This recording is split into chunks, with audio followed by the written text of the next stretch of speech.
The chill that bled from the neck rolled southward in listless banks of pale fog, stroking the campfires of the northern host until flames guttered and hissed like half-smothered memories. Robb Stark stood at the edge of the torchlit ring, the wet earth sucking at his boots, and listened to the breathing of the great army that had answered Winterfell's call. Thousands slept beneath patched banners and new-sewn cloaks, but Robb could feel the weight of every sword even as their owners dreamed. They pressed like invisible hands upon his shoulders, more real than the steel links Lady Catelyn had fixed to his cloak when she named him commander. Grey wind loomed beside him, amber eyes bright, nostrils tasting the marsh-heavy air, as though scent alone could unravel the tangle of roads, rivers, and men waiting beyond the neck. Robb stroked the direwolf's ruff, his thoughts crawling back to his father's words. "Honor is not a thing you wear, Robb. It is a lodestone inside your ribs," and wondered whether honor would steady his hand when the day came to loose the north upon the realm. Word had arrived at dusk from Howland Reed. Tywin Lannister's great host had slipped from Harrenhal and was creeping west along the tumbling forks of the Red Fork, fat and slow with baggage carts, yet still large enough to drown the trident in red. The Raven's parchment smelled of peat, and Robb imagined the crannogmen watching from moss-crowned trees as lions splashed through channels too deep for their polished boots. Boots squelched behind him. "My lord." Oliver Frey's lantern cast orange petals against the night fog, and the lad's breath plumed in the cold. "Your lady mother calls council in the command tent."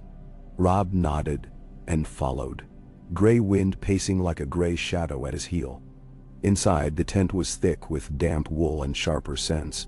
Boiled leather, wet fur, and the iron tang of map pins pricked through wax-stiff vellum. The Greatjon sprawled on a camp stool gnawing a heel of bread. Lord Karstark stood stiff as an ice pillar, and Roose Bolton's pale eyes flicked between them like a man counting silent ghosts. At the head of the table, Lady Catelyn braced both hands on the map of the Riverlands, candle flame gilding the red in her hair. "Reed's birds confirm Tywin has left Harrenhal," she said without greeting. "If he marches unchecked, hell smash my brother's levies at River Run in 6 days. 7 at most." The Greatjon laughed, a low thunder. "Let him try. There's bite left in those Tully trout, make no mistake." "Trout choke on lion bones poorly chewed," Karstark muttered. Roose Bolton traced a thin finger along the green fork. "Tywin expects young Lord Stark to dance before him like a green pup, drawn by a whistle. He will anchor on the west bank and hammer our van as it crosses, exactly as he did to Edmure's outriders last moon." Robb leaned in, heat prickling his cheeks. "Then we won't cross where he expects. We'll drown him in roads he thinks too soft for war." He tapped the swamp-etched patchwork north of the Twins. "Howland knows paths that will swallow horse and cart alike. If we strike from the marsh, come upon Tywin's rear at night." The Greatjon slammed his bread on the table, scattering crumbs like hail. "Ha! A wolf's bite at a lion's tail. I like it."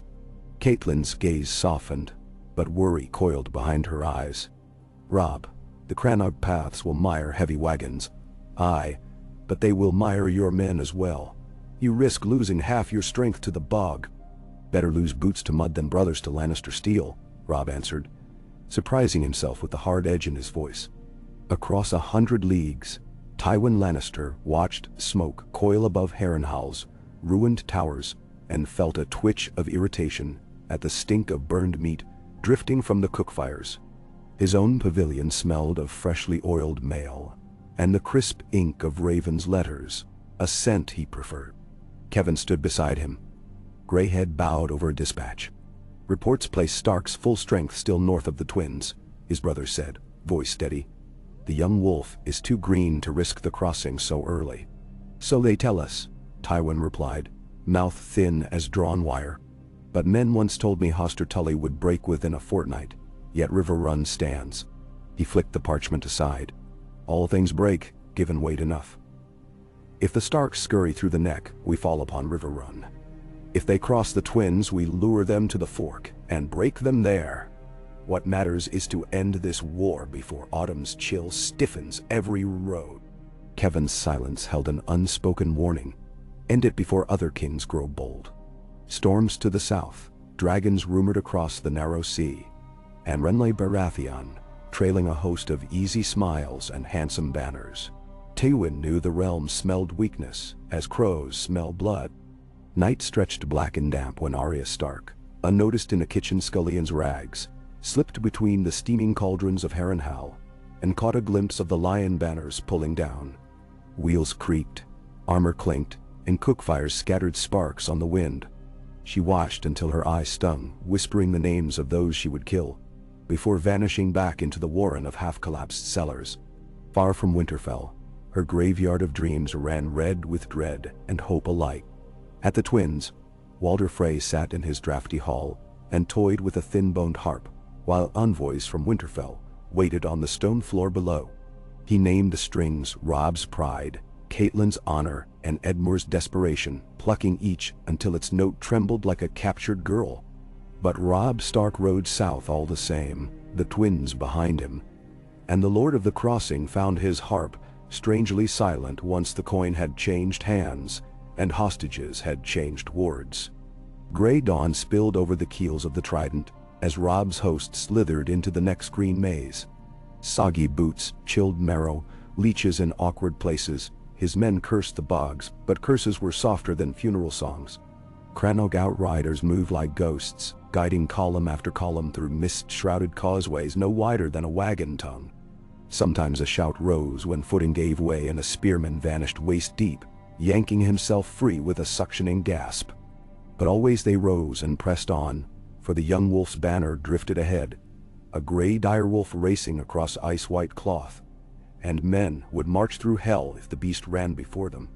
Catelyn rode apart with the Blackfish and Hal Mullen, eyes scanning tree lines for glinting steel.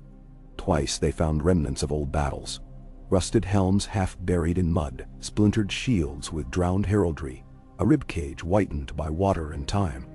Each relic whispered a prayer and a warning. Wars are fought by the living, but the earth keeps all debts.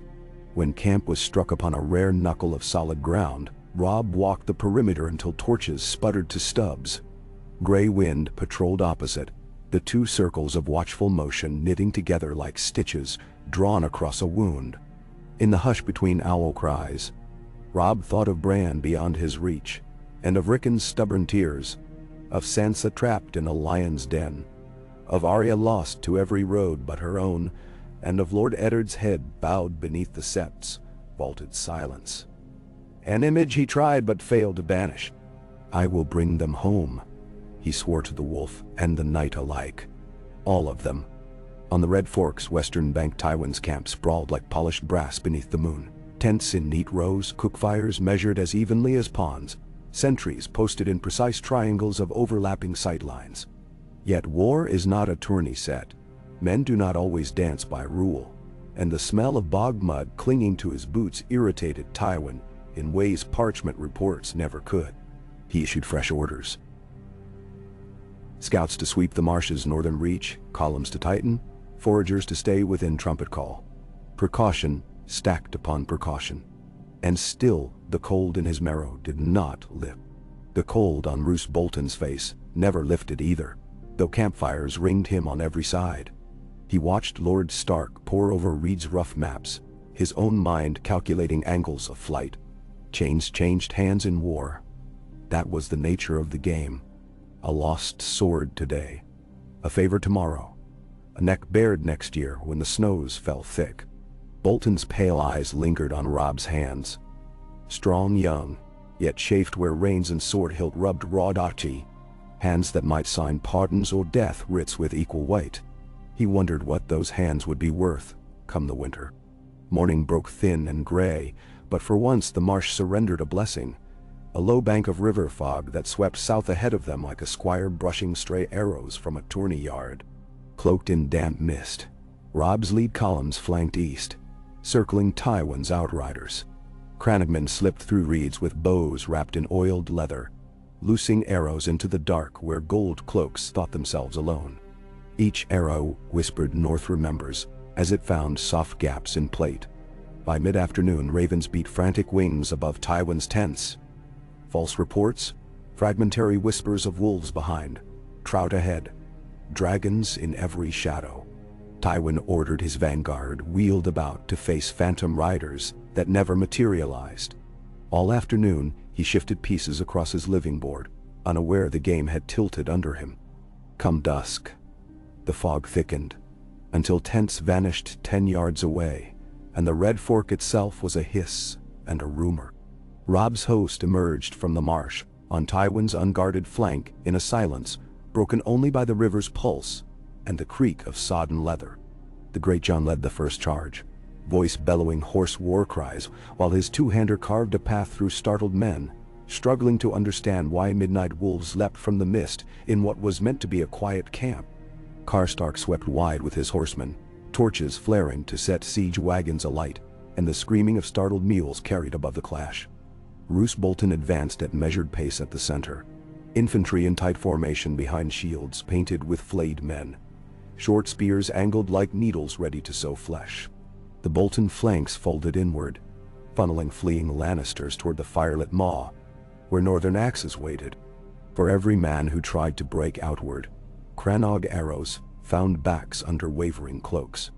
Grey wind burst through a breach just as Tywin's red-plumed guards formed ranks around their lord. The dire wolf's jaws closed on a banner-bearer, shaking until gold thread and bone snapped alike. The sight split the gilded veneer of Lannister discipline.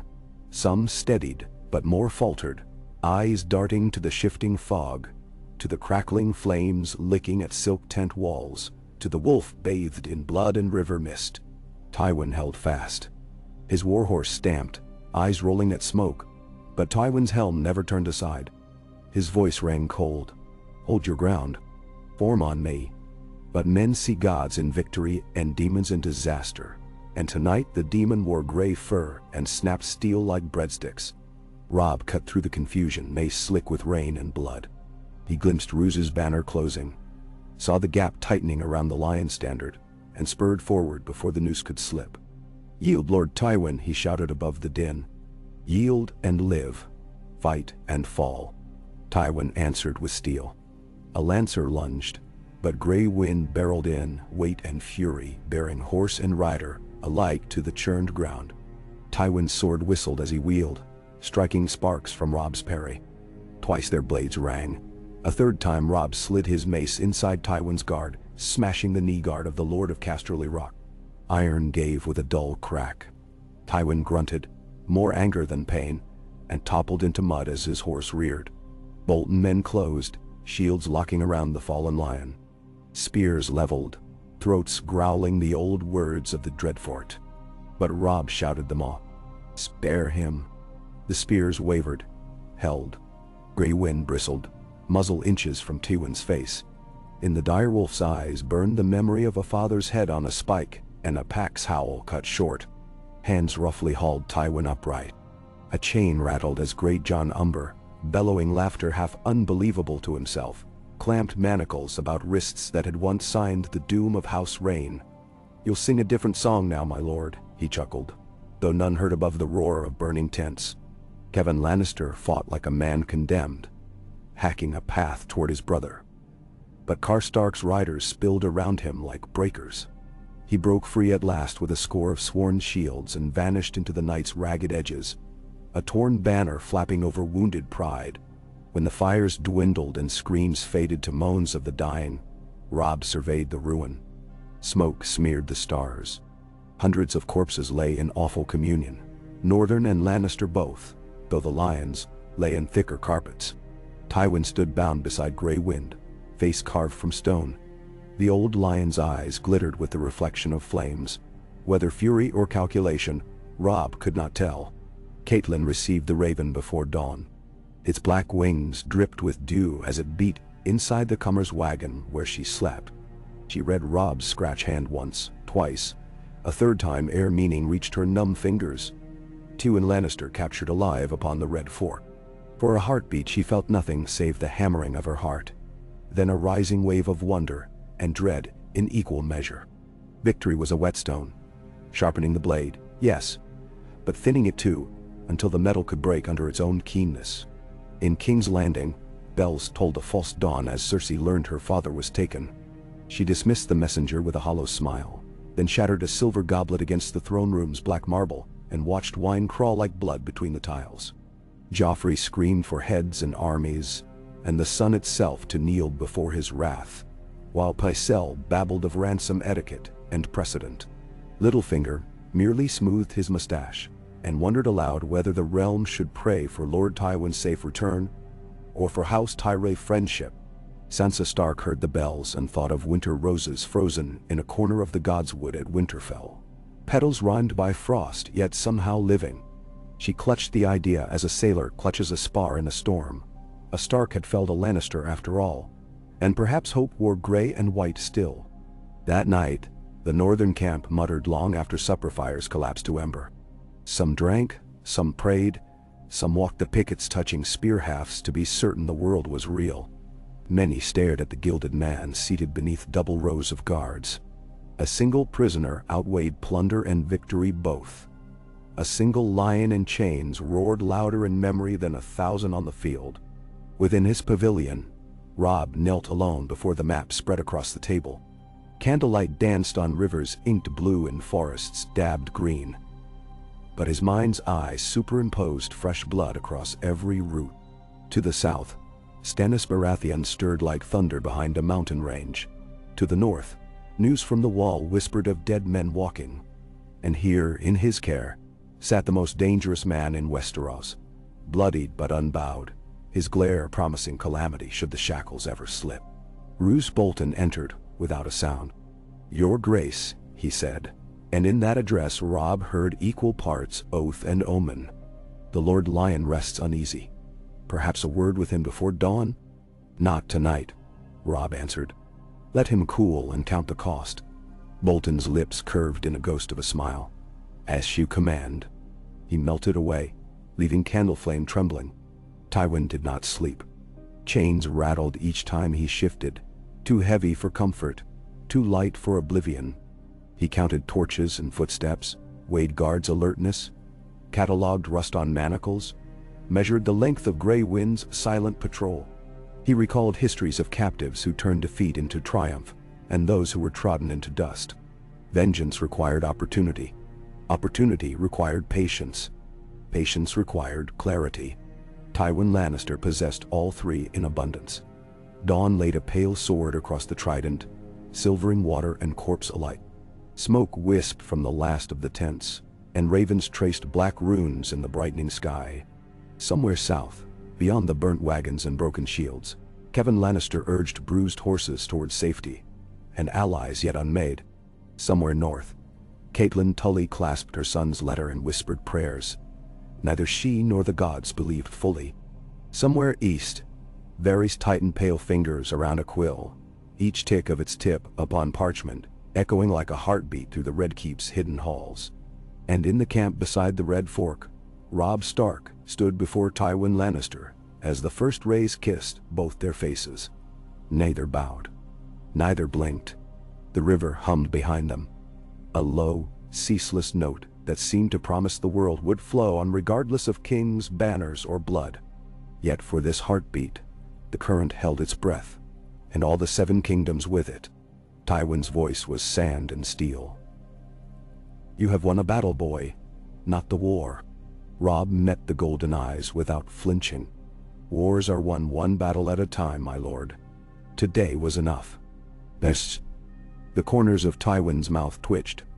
Whether in admiration or contempt Robb could not say. "We shall see." Birds rose from reeds in a sudden whirling cloud, black upon the morning, as though the sky itself shed ravens in answer. They wheeled above the river, then scattered toward every horizon. Ribbons of darkness carrying news that would rattle every keep from Sunspear to the Wall. The young wolf had taken the lion of Casterly Rock alive, and the Game of Thrones had changed forever. Yet changing the game was not the same as winning it. Wheels within wheels turned where no eyes could see. Plans laid by dagger, coin, and whispered promise.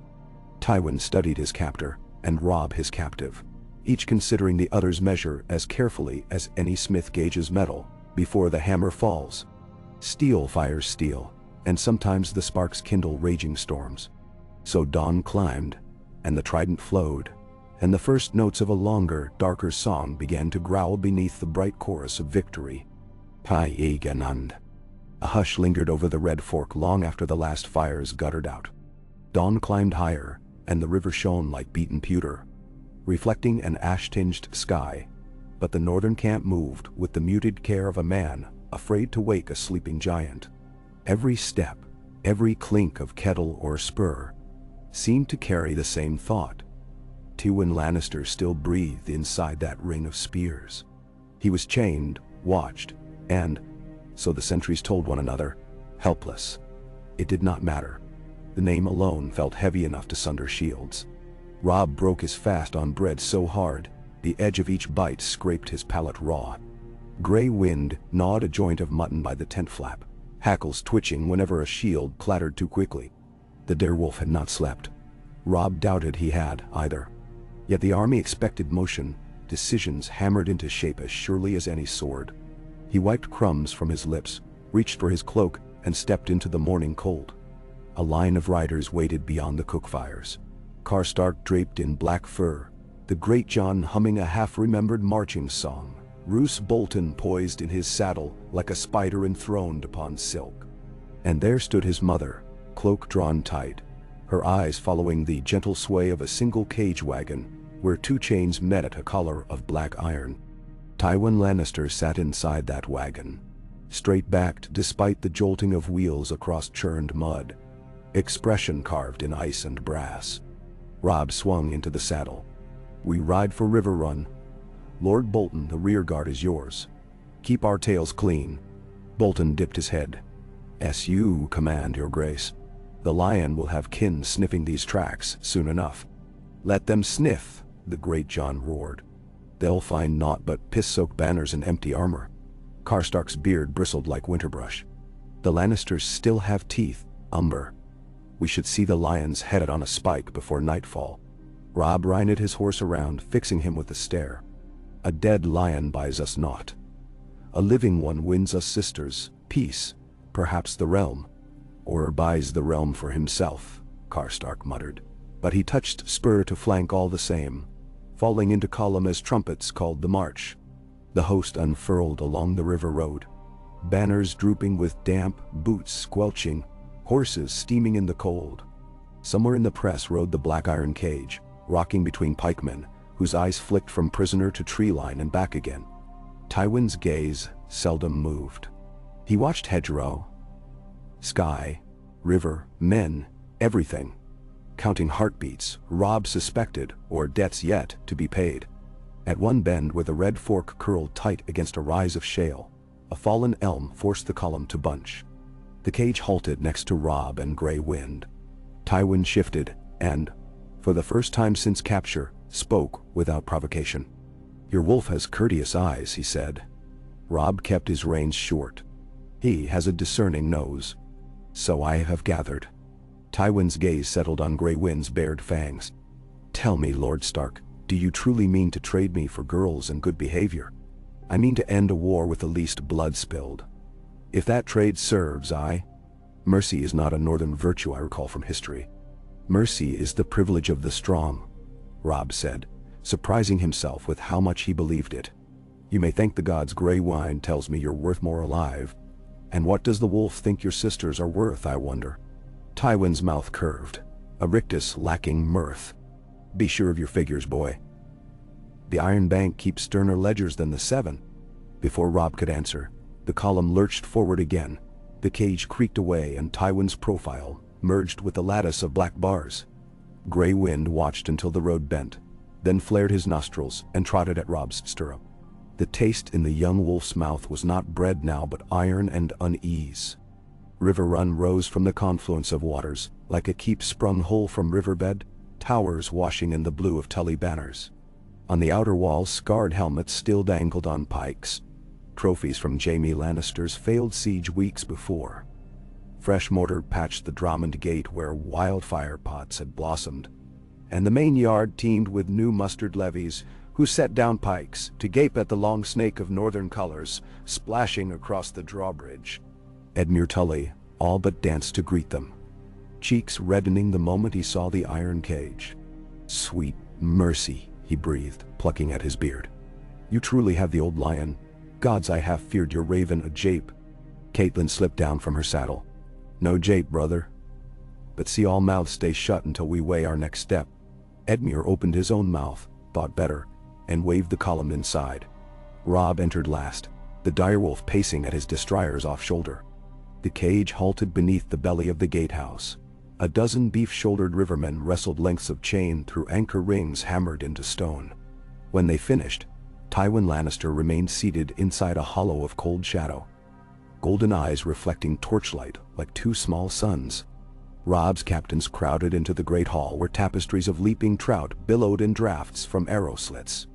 The Blackfish uncorked a cask of robust red, distributing cups with brisk efficiency.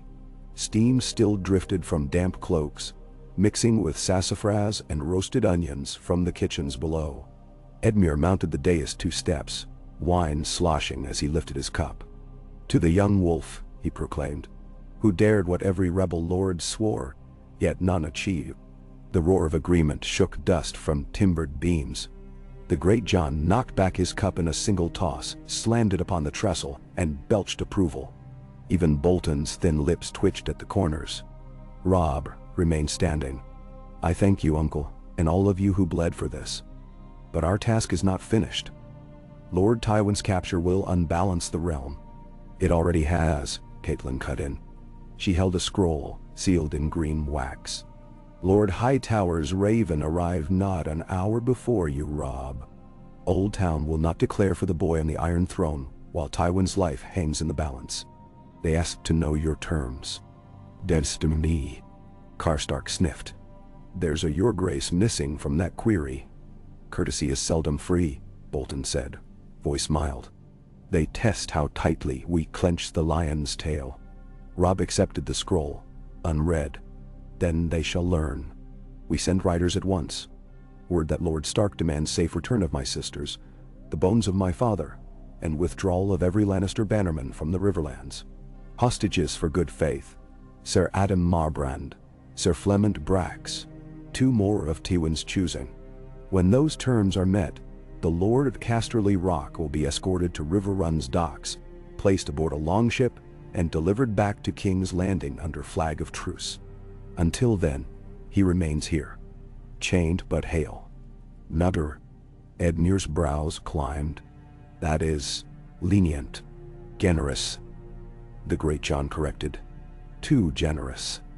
Let the lions know the taste of their own lash. Robb set the scroll aside. If they refuse, we tighten the bonds.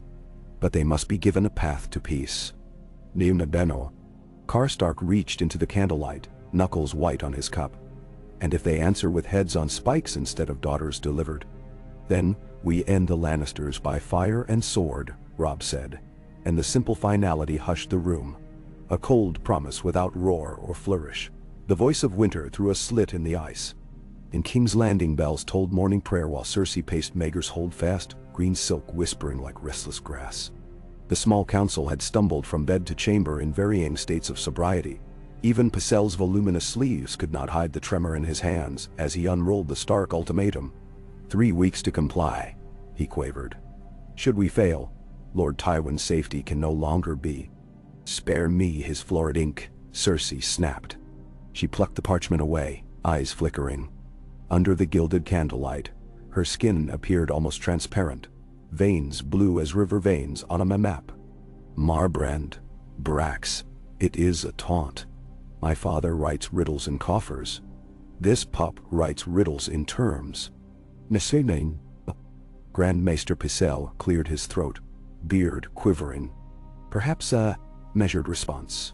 We might seek the Tyrells anew. Lord Mace covets glory. And daughters on thrones, Petyr Baelish murmured from the shadows near the window. Queen Margaery does have a pretty ring. Cersei's gaze hardened. It begins and ends with family. Send ravens to Casterly Rock. Sir Kevan rallies the Westerlands. Every sworn shield of the lion marches for the trident.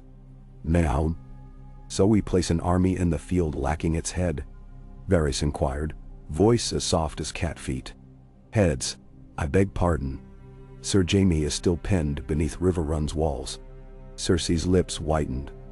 Jaime will be freed when the gods decree, or when the Starks grow careless. Fear often travels on little cat paws, Varys said, smiling, and she wondered how many paw prints the spider had laid across every corridor already. Joffrey slammed the council table with a gloved fist. I want Stark heads. I want their pelts nailed above the Red Keep. I want... You will have silence. Cersei's voice sliced the air. She never once raised it. The Boy King's mouth snapped shut, petulant eyes huge, then flitted toward the Kingsguard lining the wall. Two white cloaks found sudden interest in the mosaic floor. Meryn Trant scratched his jaw. Boros Blount counted tiles. Cersei rose. Summon every Cell captain in Blackwater Bay.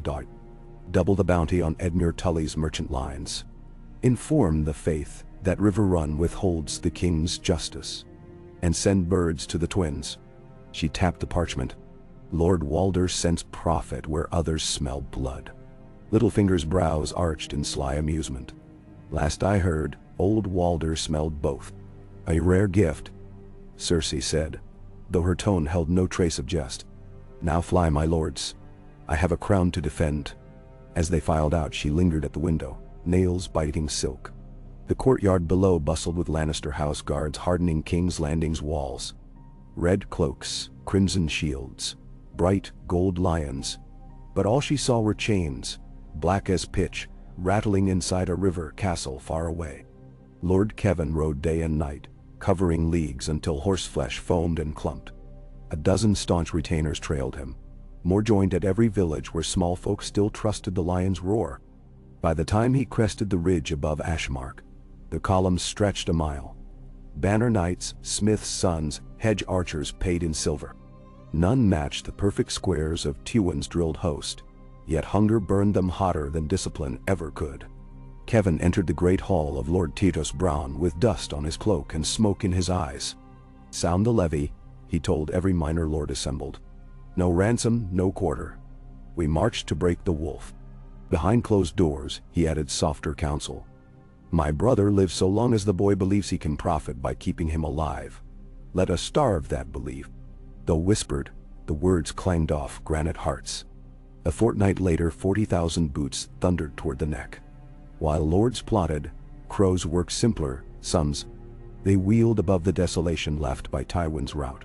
Upended wagons strewn like broken toys, discarded helms plugged with ash, the long red ditch where 100 fallen had been dragged together for burning. Insects swarmed warm flesh. Worms plied their patient chisels. By third moonrise, rot sweetened the air enough that wolves arrived, common cousins to gray wind, teeth gnawing at sons and husbands. The Lannisters would never list upon an heirloom shield. Arya Stark watched one such carcass field from inside Harrenhal's belly of shadows. One-arm Wheeze had ordered her to fetch water to sluice the kennels. Instead, she clung to a cracked arrow slit where a slice of sky showed crows, clouds, distant smoke columns. Proof somewhere an army still fought. Tywin gone, Polliver and the Mountain's men gnashed at one another like dogs unleashed. But the castle itself breathed easier, stones cooling after months beneath the lion's iron tread. If cages could sigh, Harrenhal did. Arya pressed forehead to the suede smooth stone. Robb had him, she whispered. You did it, Robb. Hold him tight. Trade him for Sansa. Trade him for Papa, God's please. She squeezed eyes shut until black swam with whorls of hot color. When she opened them, she was still inside a ruin that reeked of fear and boiled turnips. But knowing Robb remained alive, victorious, turned the ruin into merely walls. Walls could be climbed, guards could be slipped. Roads led outward in 1,000 strands, and her heart tugged toward everyone. At Dragonstone, storm clouds piled like dark towers beyond the jagged bay. Stannis Baratheon stood upon the parapet facing east, wind thrashing his cloak. Below on the beach smoldered the remains of a 7-figured wicker king, ashes swirling into pewter waves. Melisandre watched, the Grey Lord watching the gray dawn. Her red silks stood out like open wounds against basalt. The flames showed the lion in a golden cage, she said, eyes half-lidded. Your path clears, your grace. Or tangles, Stannis answered. Aged beast claws worse than a running one. Yet the boy has claws of his own. Melisandre's lips parted in a smile both fond and terrible. A boy, yes. Yet every king must shed boy's skin. When his does, Westeros will bleed. The Lord of Light lifts one champion so another may fall. Nay. Stannis clenched gloved hands on basalt merlons. So long as Joffrey falls, and the Iron Throne rights itself, I am content to see lions slaughter wolves. Our sails are mended? They are stitched with prayers and soaked in sacred oil. Prayers will not keep their masts from splintering. Stannis turned from the sea. Have the smiths ready pitch and chain. We sail on the next tide. Up in the rookery, a red-feathered raven preened beside a basket of parchment scraps. Melisandre stroked its throat, murmuring a Valyrian lullaby. The bird cooed, ruffled, then cocked its head westward, as though scenting smoke across half a world. Wherever wars raged, ravens prospered. Riverrun's Godswood lay tucked in the elbow, where Red Fork kissed Tumblestone, a secret of nut-brown trunks and moss slick with river spray. Twilight poured between alder branches when Catelyn found Robb seated on a fallen snag, bare steel across his knees. He turned at her soft tread. Grief flashed, gone in an instant, like a fish breaking river skin. My lord, she said, defaulting to courtesy though no ears lingered. Only the rustling of willow leaves answered. The maester wants a decision concerning Lord Tywin's quarters. The lower dungeon is damp. Robb thumbed the swords fuller. Tywin won't rot away before ravens fly. Keep him where he is. He exhaled, shoulders heavy. How many men did we lose in the assault? 287 dead. 100 more may not last the week, Maester says. She sank beside him. But we gained the chance to end the war. Robb studied his reflection in the blade. Father raised me on stories of Robert's rebellion. 4 battles, a slain prince, a sack of a city, and still the blood carried on. He used to say wars fall upon honest men like storms, easy to call down, impossible to command once they break. He slid the sword back into scabbard leather darkened by fog. If Tywin lives, the crowns trust ransom. If he dies, they trust only swords. Catelyn touched his gloved hand. And if he escapes, then the storm grows teeth. He glanced south where campfires blinked against outer walls. I will not end like Brandon and Rickard, one rushing to save, the other bound and burning. I must play the game as father never wished us to play it. Damn. What? Just do not become what we fight. She tightened fingers. If you bargain, bargain. If you fight, fight. But never break faith with yourself. In that moment, he looked not like a wolf but a boy on his first hunt. Dawn light in his eyes and fear hidden beneath hope. He nodded once, rose, and left through silver grass, gray wind loping to meet him beyond the trees. Tywin's cell rested beneath the east bastion, a vaulted alcove whose flagstones sweated mineral tears. Moisture beaded rust on manacles, looped through wall irons. Straw lay damp as dew-soaked hay. A single torch sputtered in its bracket, trailing smoke into the gloom. Bolton preferred candlelight when interrogating prisoners. But for Tywin Lannister, he made exception, claiming torch smoke masked unwelcome odors. Bolton entered alone, carrying a tray. Dark bread, a clay cup of watered wine, small wedge of salt-cured ham. He set it on the lone stool. Tywin watched every move, shackles clinking when he adjusted posture. You dine poorly for a lord, Bolton observed, yet presently better than your men upon the field. Some still feed crows, others the river fish. Tywin neither blinked nor swallowed. Northern courtesy, I see, matches its reputation. Courtesy changes with weather. Bolton's smile lacked heat. Yet reputation remains. I would discuss weather, my lord. Storms brewing behind your walls. My walls, all walls. The realm becomes unsteady. The realm has been unsteady since the Mad King cried for wildfire, Tywin said. It sways but does not topple, until winter's wind finds its angle. Bolton clasped hands behind back. I mean no offense when I suggest the Westerlands will grow vulnerable in your absence. An astute observation. Your offer? Bolton inclined head. No offer. Only information. Lord Stark's peace will not hold. As Karstark mutters, as Frey schemes, as Greyjoy prowls his isle, chaos serves the patient. Tywin's eyes glinted. Do you count yourself patient, Lord Bolton? I count myself careful. Stark loyalty flames bright but burns quick. When it gutters, some lord must shield the north. Perhaps a friend of the south. Maelstro. My friendship is earned. Earning begins with trust. Bolton nudged the tray. He ate. Stark intends to ship you home once his girls return. I intend to see you live that long, even if it costs Stark his crown. Bolton's answering silence was long as the gap between heartbeat and blow. Crowns, he said at last, fit oddly on boys. Then he withdrew, cloak whispering like falling snow, leaving torch and tray behind. Tywin picked up the cup, sniffed. Northern sourdoughs. He drank anyway. The raven reached the eyrie just as dawn washed pink across the vale. Lady Lysa's hands trembled reading it. The wax cracked between her fingers. She paced the high hall until footsteps echoed like drum beats. Tears streaked cheeks unpowdered and pale. They want Sansa Stark, she whispered to the empty air. And they will have her. And Arya, gods help me, Arya too. She crossed to the moon door, pressed forehead to icy glass. Far below, clouds curled white over mountain peaks. But they shan't have my son. Fingers closed around the message tight enough to crumple parchment. She did not hear Littlefinger's footfall behind her. My lady, he murmured gently. She startled, then cradled the letter against breast. They have Tywin, she breathed, as if repeating a nightmare. Lord Tywin shackled like a thief, and thus the lion roars behind bars. A fresh tune. Baelish's eyes flickered, calculating, flicking toward the moon door where once another lion had plummeted screaming. I shall pen an answer assuring Lord Stark of the Vale's goodwill. Best to hold both wolves and lions as friends. She shook her head. No letters. Not yet. Let them stew. As you wish.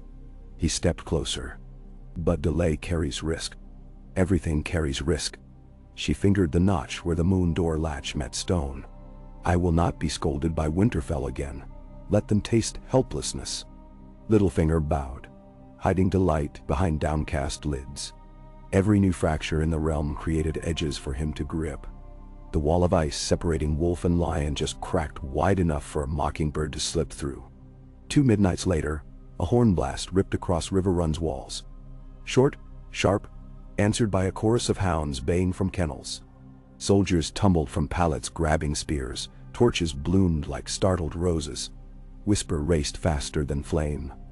A Lannister outrider stumbled into pickets, half dead, bearing banner of parley and a message sewn into breast lining. Robb reached the gate clad in boiled leather, hair tousled from sleep.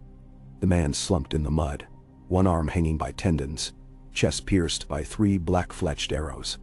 Karstark spat. Crannog shafts. Robb knelt, slicing stitches with dagger tip. Inside the blood-sticky fabric waited a scrap of vellum scrawled in precise hand. He comes. 50,000 by moon of the Reaper. Break or be broken. Below a signature. K.L. Caitlyn's breath steamed white in torch glare. Kevin. Robb rose slowly. He means to cross the tumblestone before first harvest. He turned to the Blackfish. Send riders to Moat Cailin, the Neck, the Twins. Every levy north of the Trident must march yesterday. To Bolton. I want scouts across every southern road and eyes within the walls. No man knows this castle better than its lord, but I would not wager a copper on every riverman's loyalty. Bolton's nod was slight. Trust is a blade without hilt. The Greatjon clapped gauntlets together. 50,000. Ha! We'll send them back limping like their lord. 50,000 teeth still bite, Robb said. And this time they are hungry. We bled them once. They will not come soft again. Steel rang day and night in River Run's yard. Smiths hammered arrowheads until sparks lit rafters. Fletchers stripped goose quills. Young Edwin Tully lost 3 fingertips learning the trebuchet crank. He laughed as maesters rapped the stumps, claiming they would mend before women noticed. In the meadow beyond walls, Grey Wind harried hares to keep edge off his blood hunger. Yet the air grew taut. Each raven overhead seemed to drag an invisible thread that plucked along every heart. Simple gossip turned venom fast. Who spoke too warmly with Westerland prisoners? Who shared ale with Frey outriders? Who kissed whose wife behind collapsed siege towers? Rivermen cursed Northerners' sour oaths. Northerners muttered about soft Southern spines. The line between guest and jailer blurred. One rain-slick afternoon, Robb rode the outer rampart and met Lord Walder Frey's 9th son, Sir Cleon. Thin-shouldered, wide-smiled, bearing 2 barrels of fish as late wedding tribute to Edmure. Robb's nostrils caught wrongness. Spice-masking rot. He ordered the casks split. Inside sloshed 50 pounds of trout, and a bundle of waxed parchment tied in Lannister crimson dot. Instructions mapping a hidden postern gate, counts of nightly watch details, a list of rivermen amenable to silver. Sir Cleon shrieked innocence until Grey Wind's teeth closed on his calf. The scream carried across the yard, echoing under stone galleries where Tywin Lannister paced in his chains. He paused, eyes narrowing at the sound, then continued his measured stride.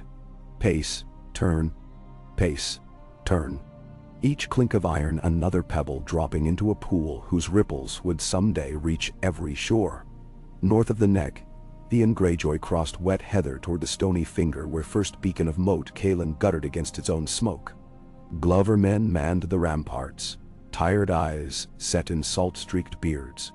They let him pass with sullen stares. Balon Greyjoy's only living son looked an uneasy messenger draped in wolfskin. Inside the watchtower, Theon found Galbart Glover hunched over a weather-creased map. "Your prince commands every banner south," Theon said. Voice pitched for confidence. "I sail to Pike after one night's rest. My father's fleet can crush Lannisport before Kevin reaches River Run." Glover traced a nail along coastline. "Stark's fate now hinges on Kraken's." "I gave my blood to Winterfell," Theon insisted. "Balon will answer." But his promise withered under Glover's gaze. Theon recalled Balon's bitter laughter when reading Robb's cordial letters, recalled Asha's mocking eyes. Lord of the Iron Islands bent knee to no boy who spoke of peace. Yet the North had made Theon warden brother both. Could he stand idle while wolves snapped and bled? Glover's tone softened. "Ride with me, Greyjoy. We'll hold the neck yet. If your father sails, we'll anchor him beside us. If he turns Kraken teeth against Stark, we'll cut them." Theon exhaled, cold sinking deep. "Ay," he said at length. "I ride with you." On the first night of high harvest moon, River Run sentries spied campfires blooming across the southern horizon. Tiny suns beneath the wheeling stars, countless as the season's first gnats. Horns wailed, banners snapped. Kevin Lannister's host rolled out like a tide of hammered bronze. Brax purple, Marbrand red gold, Craighall black and white, dozens more houses lesser and sworn. Edmure guessed 40,000, the Blackfish closer to 55. Whatever truth, the roar that rose from their lines as siege towers creaked into place chilled marrow. Robb called his captains atop the Barbican Tower. The moon bathed mail and mail shone back pale fire. "We break their will before the lion's circle," he said. "Tonight." Swift and cruel, Karstark frowned. "We charge before dawn against twice our number. We strike their heart, not their shield." Kevin leads from the center. Robb pointed where River Road split a low hummock. A dagger thrust guided by river fog. He turned to Bolton. "Your men know every silent knife between ribs. You take vanguard." Bolton's lids lowered like shutters on an unlit room. "The honor is great. Great and grim," Robb agreed. "I march beside you." Greatjon cracked, gauntleted knuckles. "And I'd a hammer after your dagger." Catelyn's mouth opened, but whatever plea she shaped died in the chill wind. She clasped his arm instead. Squeezed once as if to plant some warmth he might carry into the murk. He kissed her brow through helm steel. When camp fell silent, save wolf howls, Bolton's men filed through the sally port wearing black over gray, torches doused. Mist clung to reeds along tumblestone. Moonlight silvered helmets just enough to glimmer like fish bellies beneath the surface. Robb followed. Gray wind padding into the vale. Under distant starlight, he saw the tide of Lannister fires burning bright beyond berms. A city of war sprung overnight. They moved in 3 teeth. Bolton's blade, Robb's punch, Great Jones' roar. The fog swallowed them whole until boots squished in river-sopped earth. Ahead loomed the enemy's supply lines, wagons wheel-deep in mud, stores piled in neat rows, awaiting dawn distribution. Sentinels slouched by drains, breath pluming. One yawned, blinked, looked up, and the bastard of Bolton's knife slipped under his chin. Beside him 30 more black shapes surged, muffled gurgles punctuated the hush. Bolton signaled. Robb and Greyjohn burst from fog like midnight storm, steel singing. Gray wind leapt a grain cart to tear into an ox driver too startled to cry out. Torches flared as first alarm shouted, but by then, tents blazed, tallow-soaked canvas flaring orange hot, sparks soaring. Fire jumped stores of pitch, then found wagon mounded with pots of boil oil. The explosion slapped sky, showering embers across acres. Horses screamed and tore hobbles. Freight animals bolted, trampling panic-blinded men. Robb's mace caved a helm. He shouted orders lost in crackle of flame. Shapes lunged from orange glare. Friend and foe mingled until colors meant nothing but life or death. Twice he slipped on burning grain, each time hauled upright by the Greyjohn's massive fist. Somewhere Bolton strode calm as evening tide, eyes reflecting fires as though they fueled him. They cut until arms numbed, then withdrew beneath wall of smoke while Lannister horns brayed fury too late. Behind them the southern sky roared bright, a pyre to light every raven's path. 2,000 prisoners, 50 wagons, and the great siege trebuchet named Golden Bow burned to husks. Kevin lost his food, his siege stores, and nearly his nephew Sir Lancel, dragged unconscious from blazing fodder by a hedge knight sworn to Craighall. Yet Robb lost something too. 6 of his own left, tangled in charred wreckage, and another piece of sleep that would never return. At dawn, he stood on River Run's battlements, soot blackening the skin beneath eyes, watching lions reform ranks across a charred plain. They roared, they cursed, they knelt to swear vengeance. But they did not retreat. They hammered spear butts on shield rims in rhythm that echoed over water. The siege would continue, now fueled by hunger and shame. Catelyn reached his side. It was a hard strike, and not hard enough. He leaned both hands on the parapet. Smoke from smoldering stores gusted in fitful eddies, carrying odor of burned oats and flesh. They still count, near 50,000. We cannot sally again without sapping strength for the long hold. Nemun? Ebbs. She studied his profile. Soot-streaked skin, eyes red-ringed, jaw trembling. The realm watches now. Tywin in chains, Kevin at walls, Joffrey on a throne cracked by rumor.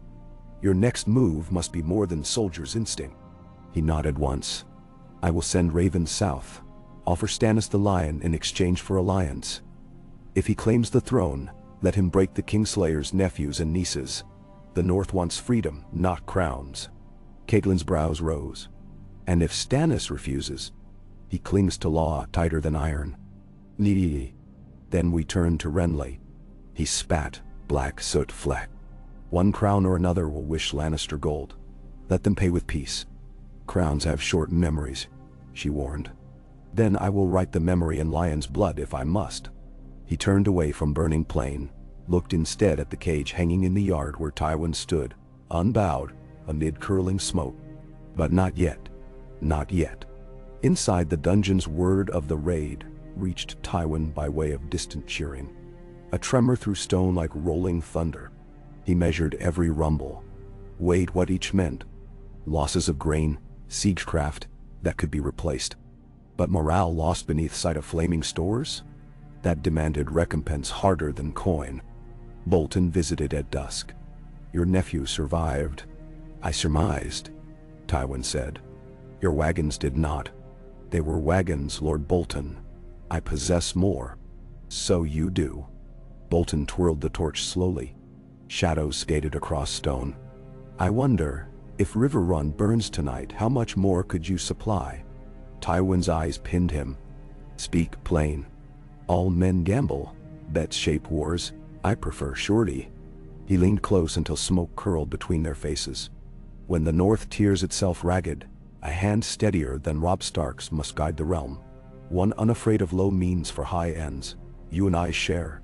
Methods. Tywin said nothing for 3 beats of heart. Then, free me, and I will remember the hand that turned the key. Keys jingle loud. Chains break louder. Yet silence kills quickest.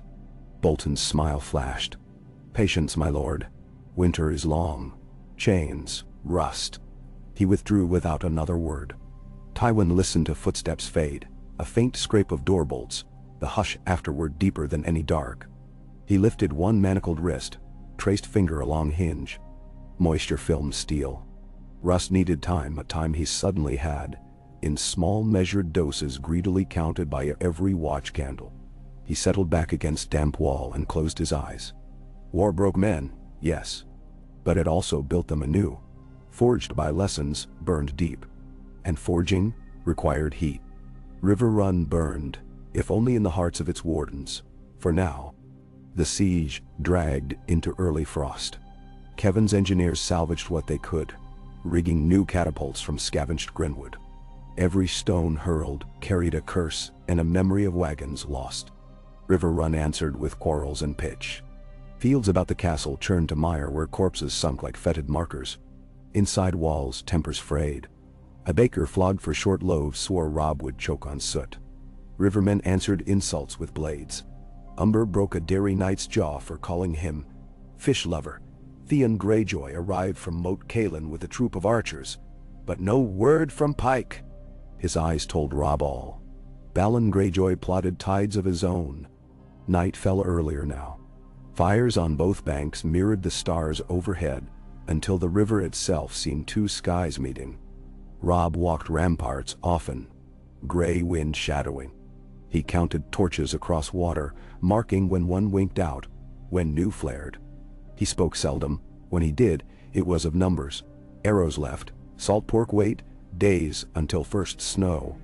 Yet on the eve of the siege's 51st day, he paused above the yard where Bolton's guard detail rotated every 4 hours.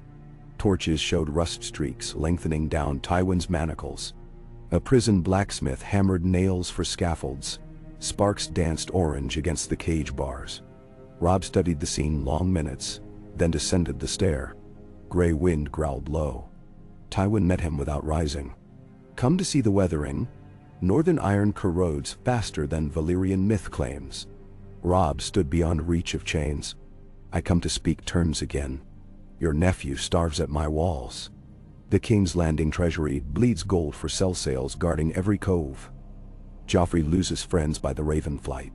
Metterboss, sir? And still your sisters rot in his castle. So trade me your army. Robb folded arms. Sign orders commanding every lion banner to stand down. Swear the Westerlands to neutrality in the Southron War. I will free you, escort you under guard to your daughter, and you will see my sisters returned unharmed. Tywin laughed softly. You asked the sun to stop rising. No, Robb said. I asked the sun to rise in a different sky. One where swords sleep, where children grow. One where a father's honor weighs heavier than a grandson's pride. Then, for one heartbeat, a shadow passed over Tywin's eyes. Memory perhaps, twins not seen in years, a wife dead too young. Then the mask returned. Spare me sentiment, boy. You seek advantage, not peace. And I... Chain snapped taut. Gray wind lunged, jaws clanging on bars. Tywin did not flinch as the wolf's muzzle pressed between iron-hot breath fogging his cheek. Robb laid a hand on the dire wolf's ruff. Muscles twitched under fur like coiled rope. Consider, Robb said, voice low. The North can starve your banners a winter, perhaps 2. Can King's Landing survive without gold? without grain from the reach once Renly or Stannis claims it? We both know the answer. Tywin's gaze shifted to the wolf, then to the young man restraining the beast with fingers and will alone. Perhaps, he allowed. But I wonder, do you calculate the cost if the wolf slips his leash? Robb held the stare a moment longer, then tugged Grey Wind back. I calculate every cost. He turned, cloak swirling, and climbed from torchlight into blue night. Below, Tywin inhaled smoke-thick air and tasted somewhere in its mix the faintest ghost of victory, distant as springtime, but alive. 5 leagues downriver, a skiff pulled through Threads, bearing Roose Bolton wrapped in plain cloak. In plain cloak. At his knee crouched a silent figure, eyes reflecting moonlight like water over slate. In his hand he held a bolt cutter filed to razor shine. Tonight, Bolton whispered. We test rust. The oarsman nodded once and dipped blade deeper, sending ripples across the sleeping river. Somewhere far behind, siege horns moaned across mist. Somewhere ahead, torches guttered by a cage. The night held its breath between them, and the Game of Thrones, never content, poised to tumble again. Ho! Bang! Mist gathered beneath River Run's walls like a second moat, milk pale in moonlight, feathering around the ankles of the sentries who paced the canals half asleep. The tumblestone whispered under the drawbridge, low and secret, and on that hush, another sound glided almost noiselessly. Oiled wood kissing water, a flat-bottomed skiff nosing toward a reed-choked inlet beneath the east bastion. 1 pole, 1 soldered iron cutter, 2 men breathing as though every intake cost a year of life. Roose Bolton had chosen the oarsmen carefully. Dumeric's wraith, some said behind cupped hands, for the youth rode with the same fluid silence, Bolton's true-born son, once brought to swordplay. The comparison never showed on Bolton's lips. He trafficked not in sentiment but efficiency. Now the oars dipped, lifted, shed drops that struck the river soundless as moths. A single lantern, hooded, offered a pinprick glow for guidance before Bolton drew the leather flap tight.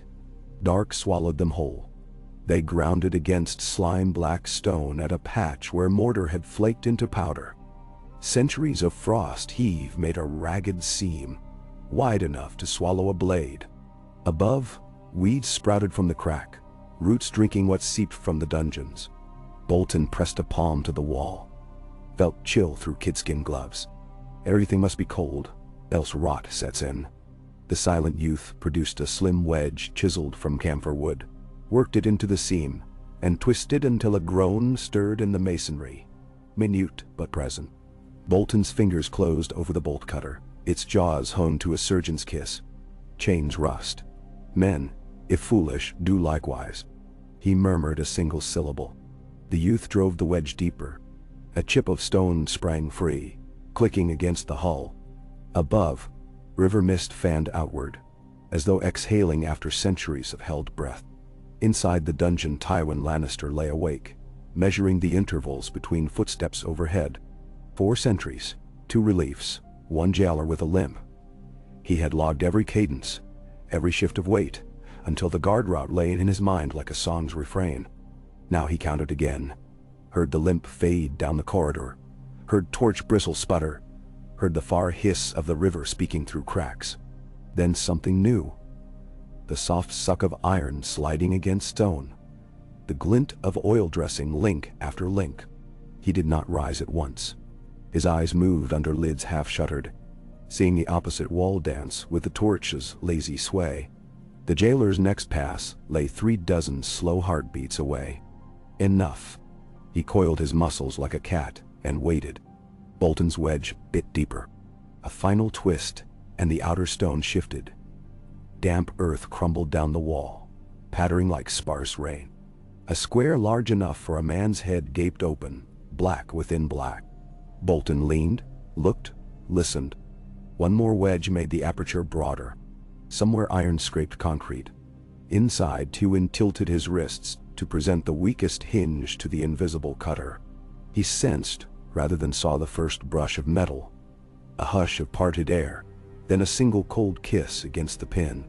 Pressure, A fragile vibration. One hinge snapped like a tiny bone. The severed piece pinged on the floor, no louder than a pebble dropped in sand. He angled the second wrist. Again pressure, again the tremble of imminent freedom, until a shout cracked like thunder down the corridor. "Rouse, rouse to arms." Boots rattled. The corridor blazed sudden orange as torches lunged upright. Tywin twisted. The cutter slipped, slicing his skin. Blood ribbons scrawled across rust. Bolton's silent youth jerked the wedge, but stone jarred the hull. In that jolt, the oarsman, startled, swept his pole wide, striking the inlet's rocky lip. Sound rang like a struck bell. On the rampart above, Grey Wind's head snapped up, nostrils flaring. He loosed a growl that rolled across the yard. Robb, who had walked the wall every night since the raid, swung to the parapet. "There," he hissed, pointing to a ripple in the reeds. 2 sentries saw only fog, but the direwolf snarl left no doubt. Robb sprinted along the battlement, boots hammering stone, heart punching ribs. In the dungeon, the limping jailer skidded round the corner, keys jangling. He took in 3 sights at once. Iron hinge shattered, blood threading the shackle. Tywin's poised defiance, and lunged forward. Tywin, wrists half free, flung the broken cuff like a flail. Metal rang off the jailer's brow. Keys scattered like dice across the straw. The jailer dropped, groaning. Tywin kicked him aside, groped for the dropped cutter, then froze as 5 spears rang to the bars, points aimed at his throat. Above, Robb's war horn rumbled from the battlements. Answering horns flared across the castle. Men tumbled half-armed from tents, shields banging. One pike hedge after another bristled along the walls. The reeds at river's edge burst apart as Grey Wind hurtled down the slope, steam corkscrewing from jaws. He splashed into shallows with a roar, teeth closing on the oarsman's arm. Bone crunched. The pole spun away. Bolton dragged the youth from the wolf's reach and thrust dagger to Grey Wind's muzzle, but Robb's arrow whistled down, splitting the night. Cutting wind fixture wide, the shaft buried in Bolton's forearm. Blood leapt. The dagger fell. Grey Wind's second lunge ripped the oarsman from the skiff, black water swarming under thrashing limbs. Bolton lurched back, staggered, still gripping the bolt cutter in his bleeding arm. He glared at the parapet where Robb already knocked another arrow. Far behind, an alarm bell tolled. Iron kisses on bronze rolled across the river like storm surf. Bolton's eyes flicked to the ragged crack in the wall, to the cutter, to Robb's bowstring drawn to ear. An accountant of risk. He measured the span. Then, quiet as ever, he dropped the cutter into the skiff, kicked off the wall, and let the river current jerk him downstream, cloak ballooning like a sodden wing. Grey Wind sprang to follow but slipped in the mud. By the time he righted, Bolton's silhouette had melted into fog. Robb cursed, arrow quivering in empty air. Sentry spilled down the stone revetment, rushed the skiff, hauled the oarsman's mangled corpse to shore. No sign of Bolton but the blood swirl fading in the river's moving mirror. In the corridor, Tywin's escape ended with the broken cuff still clinging like a mockery. Spearmen hauled him against the wall. A maester bound his sliced wrist with linen strip. Tywin sat unmoving, pupils narrow fires among the dark. The jailer, woozy with pain, gathered his keys. But none moved to chain the lord anew, until Robb himself arrived, breath misting in cold anger. "You," he said to Tywin, voice knife-thin. "Speak. Who cut these?" He shook the severed hinge. Tywin's mouth twitched. "Rust, I'm told, is a northern plague. Treat it swiftly, or rot spreads." Robb slammed the bars with the hinge. Shock rang down iron and through wrist. "Who damn you? Ask your lords." Tywin's gaze flicked to where the blood-gouted spearhead glistened. Some secrets dress in flayed man's pink. Bolton's name seared Robb's mind like a forge brand. He whirled, cloak snapping, and ordered double guard on every gate, triple on Bolton's quarters. But Bolton's chambers, when forced open, yielded only cool ashes in the hearth, and a single scrap of vellum on the table. A tally of grain, arms, and casualties signed with simple initials, R.B., as impersonal as a butcher's receipt.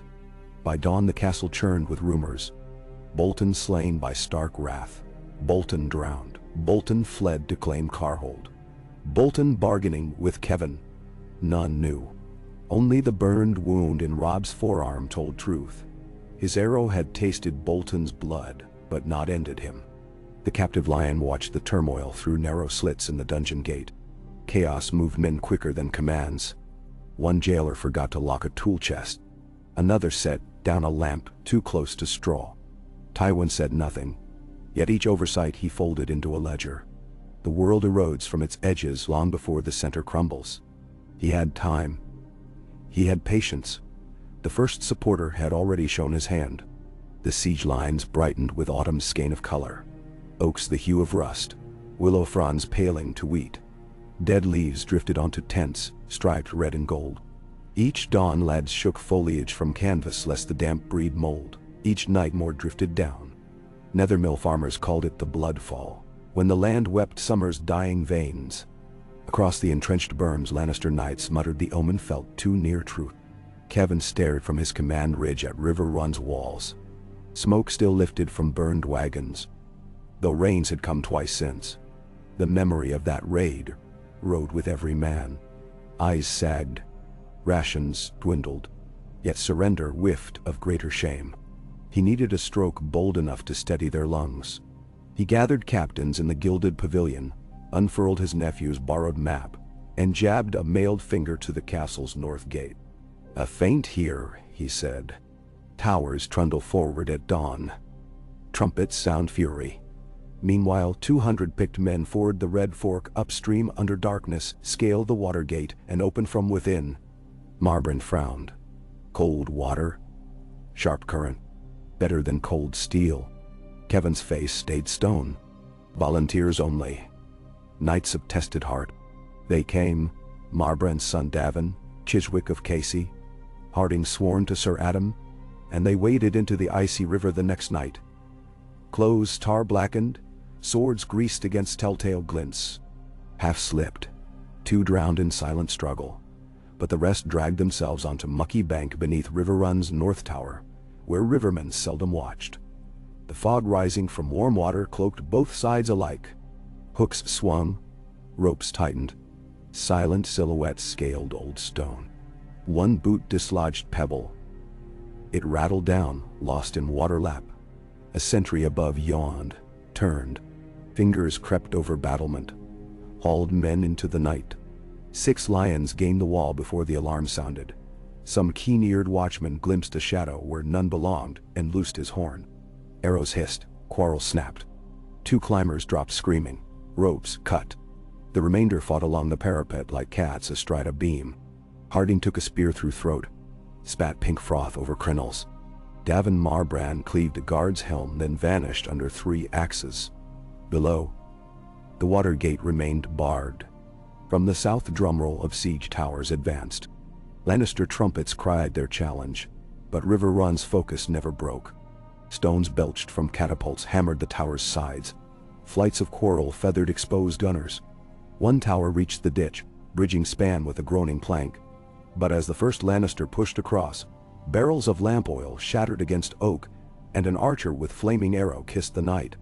Flames rose, crimson blossoms petling outward. Tower timbers shrieked, men screamed and leapt, armor hissing on water below. The assault broke, retreated dragging wounded, leaving char and floating corpses. In Kevin's pavilion shock sank his eyes. He thought of the men lost to river current. Volunteers, friends, nephews. The war bled more intimately by night than by day. He dismissed his captains and sat staring at a single flickering candle, hearing in crackle the distant echoes of burned wagons and roaring wolves. Robb visited the infirmary at dawn's gray hint. Dark soldiers lay row on row, some bandaged head to toe, others whispering the names of far-off farms they might never see again.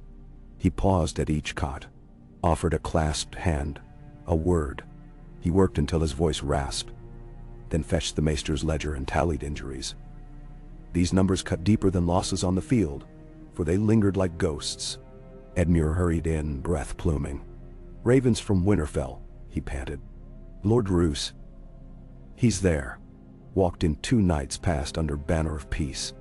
Robb straightened so abruptly, pain lanced his spine. He dares.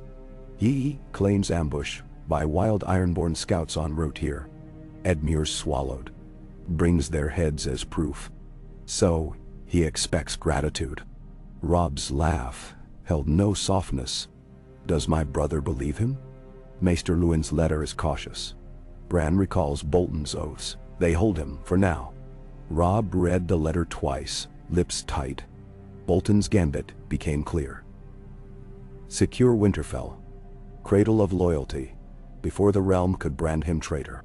If Bolton seized the north while southern armies bled each other dry, they might crown themselves wolves and flamen both beneath the same palisade. A twist worthy of Littlefinger, not the leech-cold lord of the Dreadfort. Catelyn found him later on the Godswood Bridge, wind clawing stray hairs across her cheeks. Your brothers need you home, she said gently. Not yet, he answered. First we end this siege, then we ride. How? We cannot break 50,000 with half rations and wounded. We need not break them. We need only loosen their spine. His gaze traveled over the moat to the ragged line of siege tents. Tywin is their spine. Her breath caught. You would use him on the field. On the rampart. He turned, eyes winter bright. Let Kevin see his lord paraded in chains beneath the banners they once raised together. Let every sellsword measure coin against risk. Trust cracks cheaper than oak. She shivered, felt the Godswood's weirwood face regard them with sad red eyes. A desperate play, Robb. Desperate men choose between ruin and audacity. He set a hand on her shoulder.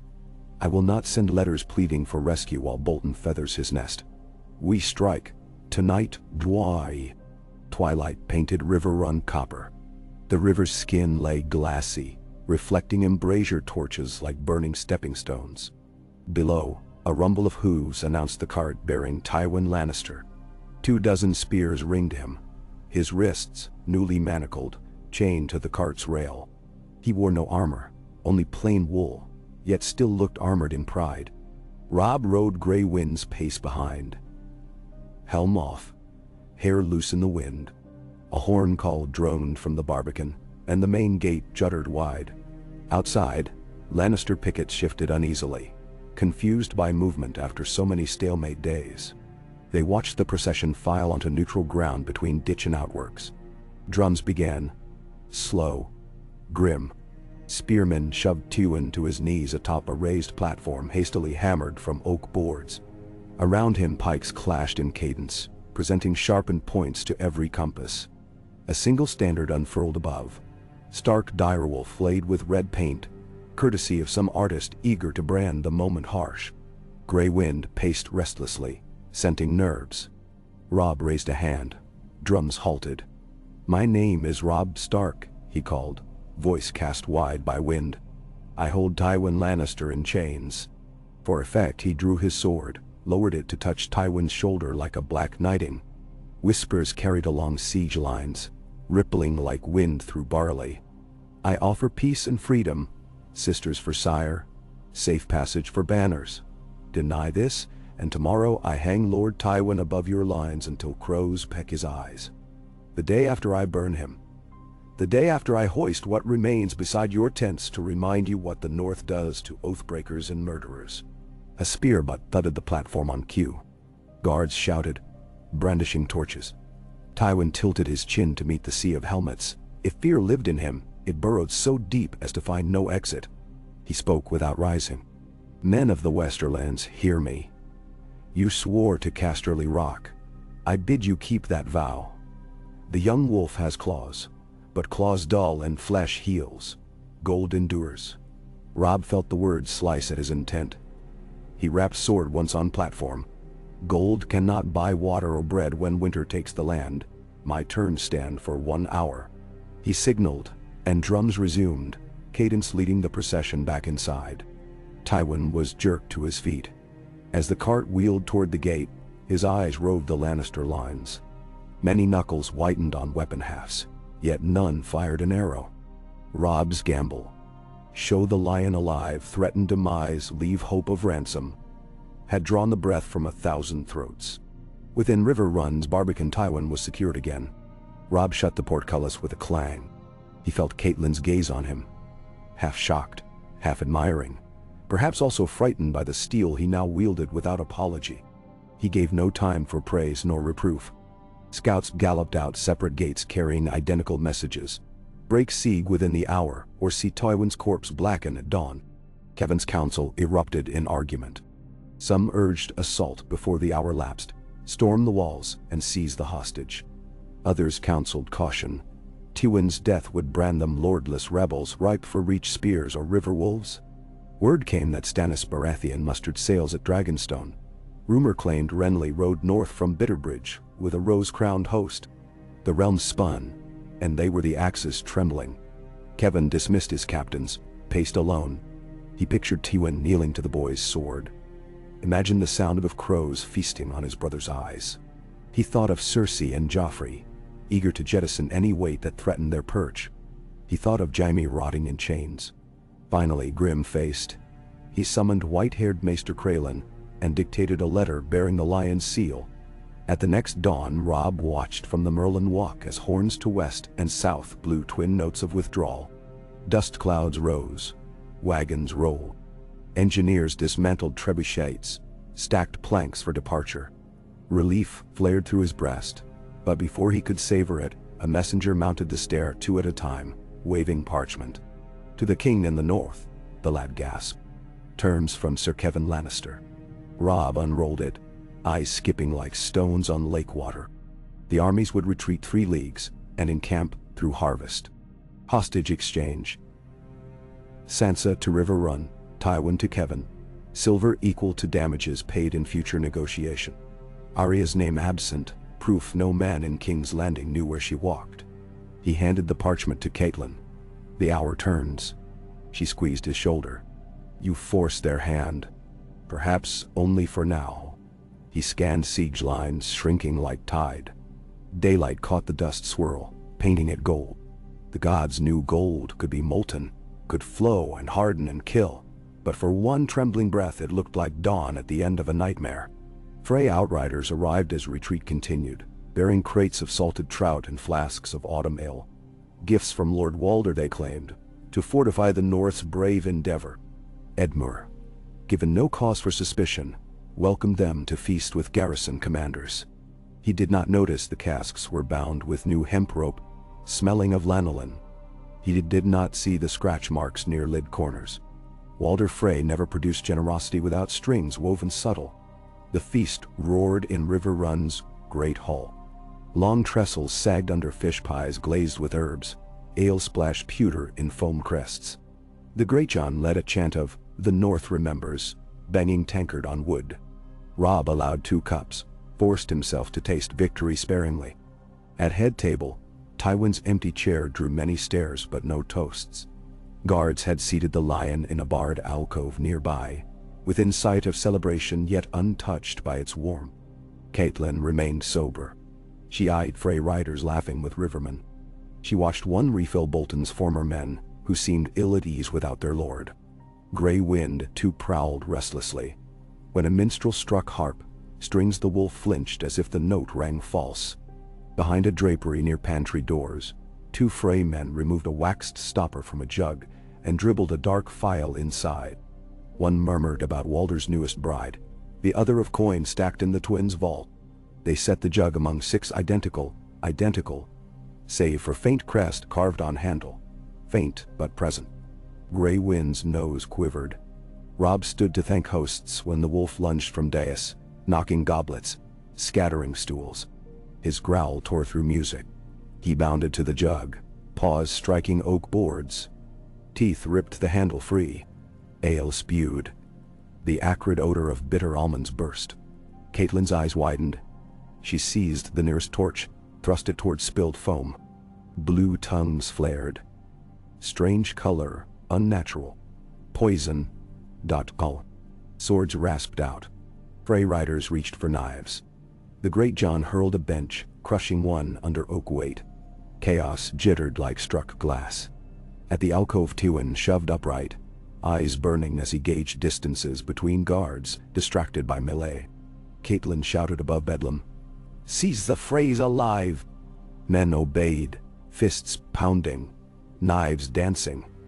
Yet two of the poisoners scrambled beneath tables, slipped through scullery arch, vanished into dim corridors where rivermen not yet drunk gave chase. Tywin's chain clanked.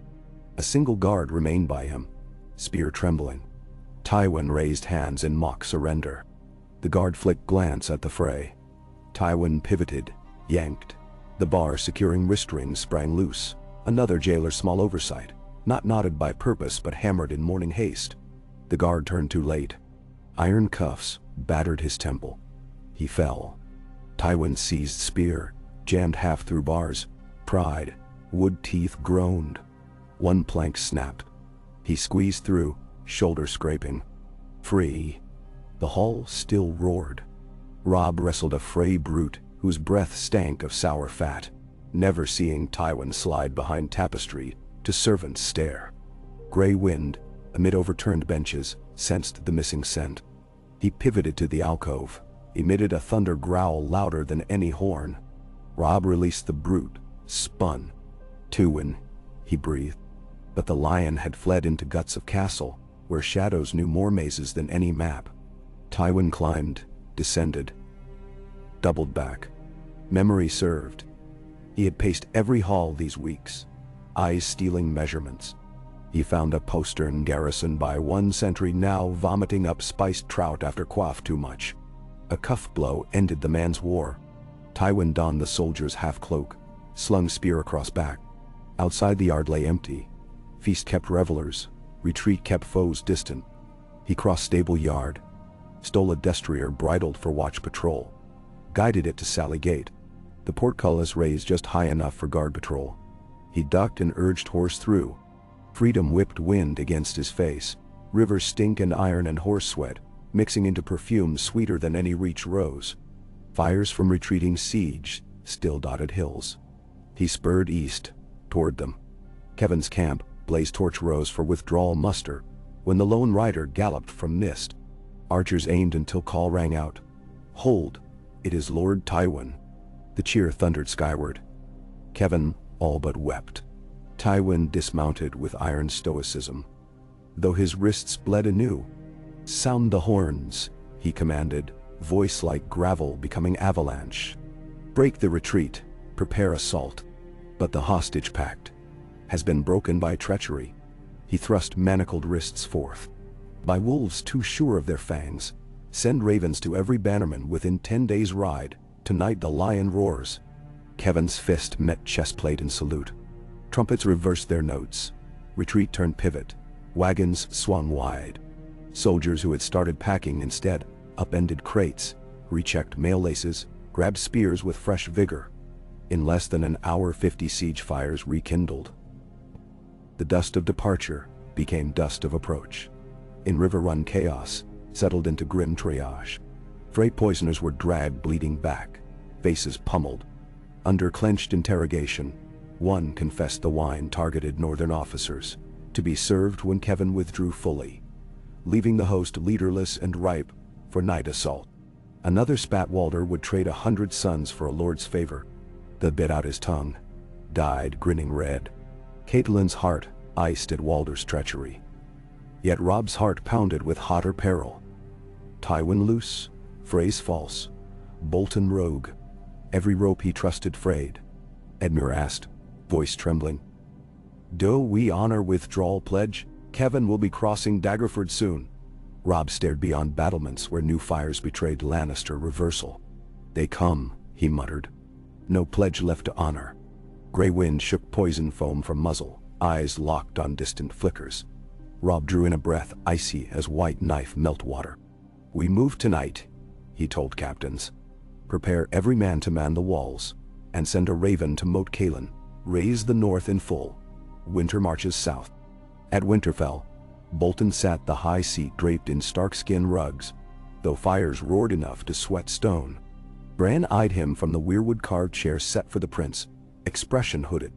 Maester Luwin, gaunt from sleepless nights, read the raven Robb had dispatched hours earlier. His voice wavered. Lord Bolton stands accused of treachery. The king commands his detention, pending investigation. Then an Archie. Bolton dipped spoon into honeyed milk. Disturbing, he said mildly. Yet I am here at the king's request, to defend these walls should Ironborn raid again. Detain me, and Winterfell stands leaderless. You are not our liege, Bran answered. My brother is. And your brother bleeds on riverbanks soon to drown in lions. Consider the north, my prince. If River Run falls, Lannister armies march unopposed by south.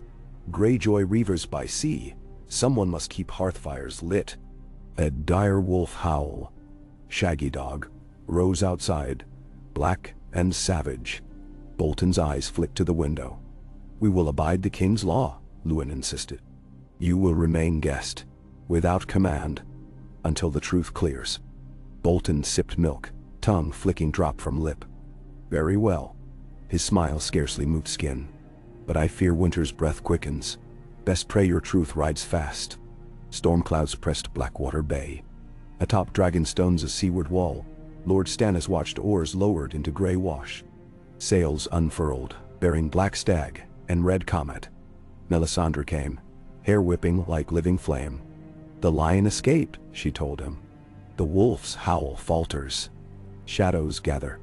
Mountain. Stannis' jaw flexed. All the better. Two beasts weaken one another while the true king strikes. The Red Woman raised fingers. Yet remember, shadows can serve if commanded. He turned from sea to meet her scarlet eyes. Only honest steel serves me. But the denial felt brittle as driftwood. Inside, he heard the throne calling. One chance, one sword stroke, one god's fire. Night-sealed river run beneath lid of chilled obsidian.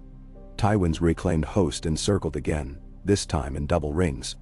Pike hedge outer, archer screen inner, catapults mid-range, towers creeping behind mantlets. They laid engines by torch, iron pulleys squealing, men sweating. Everywhere banners snapped, lions ramping against night. Within, rivermen stacked every stone they could pry loose. Ox carts rolled sand to quench pitch fires that might reignite. Archers cut more shafts, stripped geese in torchlight, fletched until fingers bled. Robb's messengers rode out each gate, call for aid, call for Frey account, call for Reed cunning, call for Karstark loyalty. Prayers cast into black. At third watch, grey wind whined at battlement door, pressed muzzle to crack. Robb followed, step whispering. The wolf led him down twist stair to a wall niche half forgotten.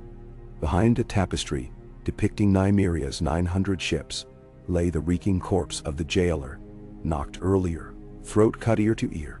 In his pouch, Robb found a small bronze key and parchment inked with Bolton's cipher runes. It read, "The flayed man knows no brother. Lions will roar beneath winter banners." Robb's pulse throbbed hot. He climbed to Solar where Catelyn pored over revised garrison rosters. He threw the parchment on the table. Her eyes widened. Bolton swore alliance. Now he plots with Tywin. He plots with victory whichever crest it wears. Robb clutched the key. We cannot fight lions and flayed men at once. Then divide them. Use one against the other. A hush draped the room. Robb stared at candle flame, saw men's faces in the flicker. Theon conflicted, Karstark resentment, Frey betrayal, Bolton's pale smirk. Use one against another. In war, trust was a blade lacking hilt indeed. But perhaps, wielded carefully, it could still cut. He looked to the key. Perhaps meant for Tywin's bonds had Bolton finished the work. Perhaps another lock. Either way, proof. And proof could barter doubt. He reached for ink. Kevin Lannister approached siege lines with renewed order. Mine sappers to undermine the Dumbfish Tower on eastern corner. Archers to test weak Merlin where last moonstone left cracks. Cavalry to range north, Harry's supply. Yet inside the command tent his brother pored over scroll delivered by suspect rider.